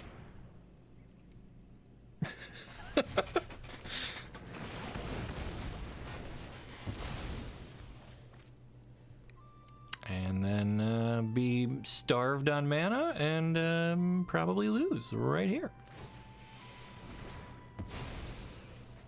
That's alright. We had a good run. I still like this deck. Very evil. Opponent was just a very strong wizard. I mean, double Sarumans, double, yeah. Double Flame of Anor. Is it Anor? Anor? I don't know. Being able to loop that with the treason, I mean, that was a good deck. They're very tight, and unfortunately, here ends our run. But you know, I'm happy with it. Let's take a look at our deck one more time. I mean, I think this was like MVP. As long as you could keep the board reasonably under control, and your opponent didn't have any like 1/1 tokens running around. Voracious Fell Beast felt pretty cool. I like that one. Soren's Ransom, also very cool, making your opponent play mind games and give you stuff. The fact that the ring tempts you is stapled down there also is great, because we wanted to level up our ring so we could do naughty stuff with, you know, Golem and whoever. Torment of Golem, I don't think we ever drew or got a chance to play that. The 4/4 for 4 that can't block unless you control a little buddy. I mean, whatever. Try to be aggressive anyway. 3 mana to make a treasure and a body. Not bad. Berserker I quite liked. 3 mana, 3/2 that would tempt you. You know, again, we wanted to level up our ring, and since he's a orc, he kind of works with the trebuchet. The birds, I think, are probably one of the better commons. You know, you get minimum of 3 power and toughness for 3 mana. Some of it flies. Some of it you can add on to an existing a mass token. If you did something on 2 that made a token, then that has haste, really. Envelope, again, good ramp and color fixing, plus the ring tempting you just seems like always a good thing. Breaking the Fellowship, not great removal. Would have preferred the straight up murder. Nasty End is kind of an expensive village rights with the potential upside of drawing 3 cards if you sack a ring bearer, I guess. Knife Wounds are fun, but again, not true solid removal. And then Golem, I think you could build like a really fun just Golem ring deck here for standard, or well, not for standard because this set's not in standard.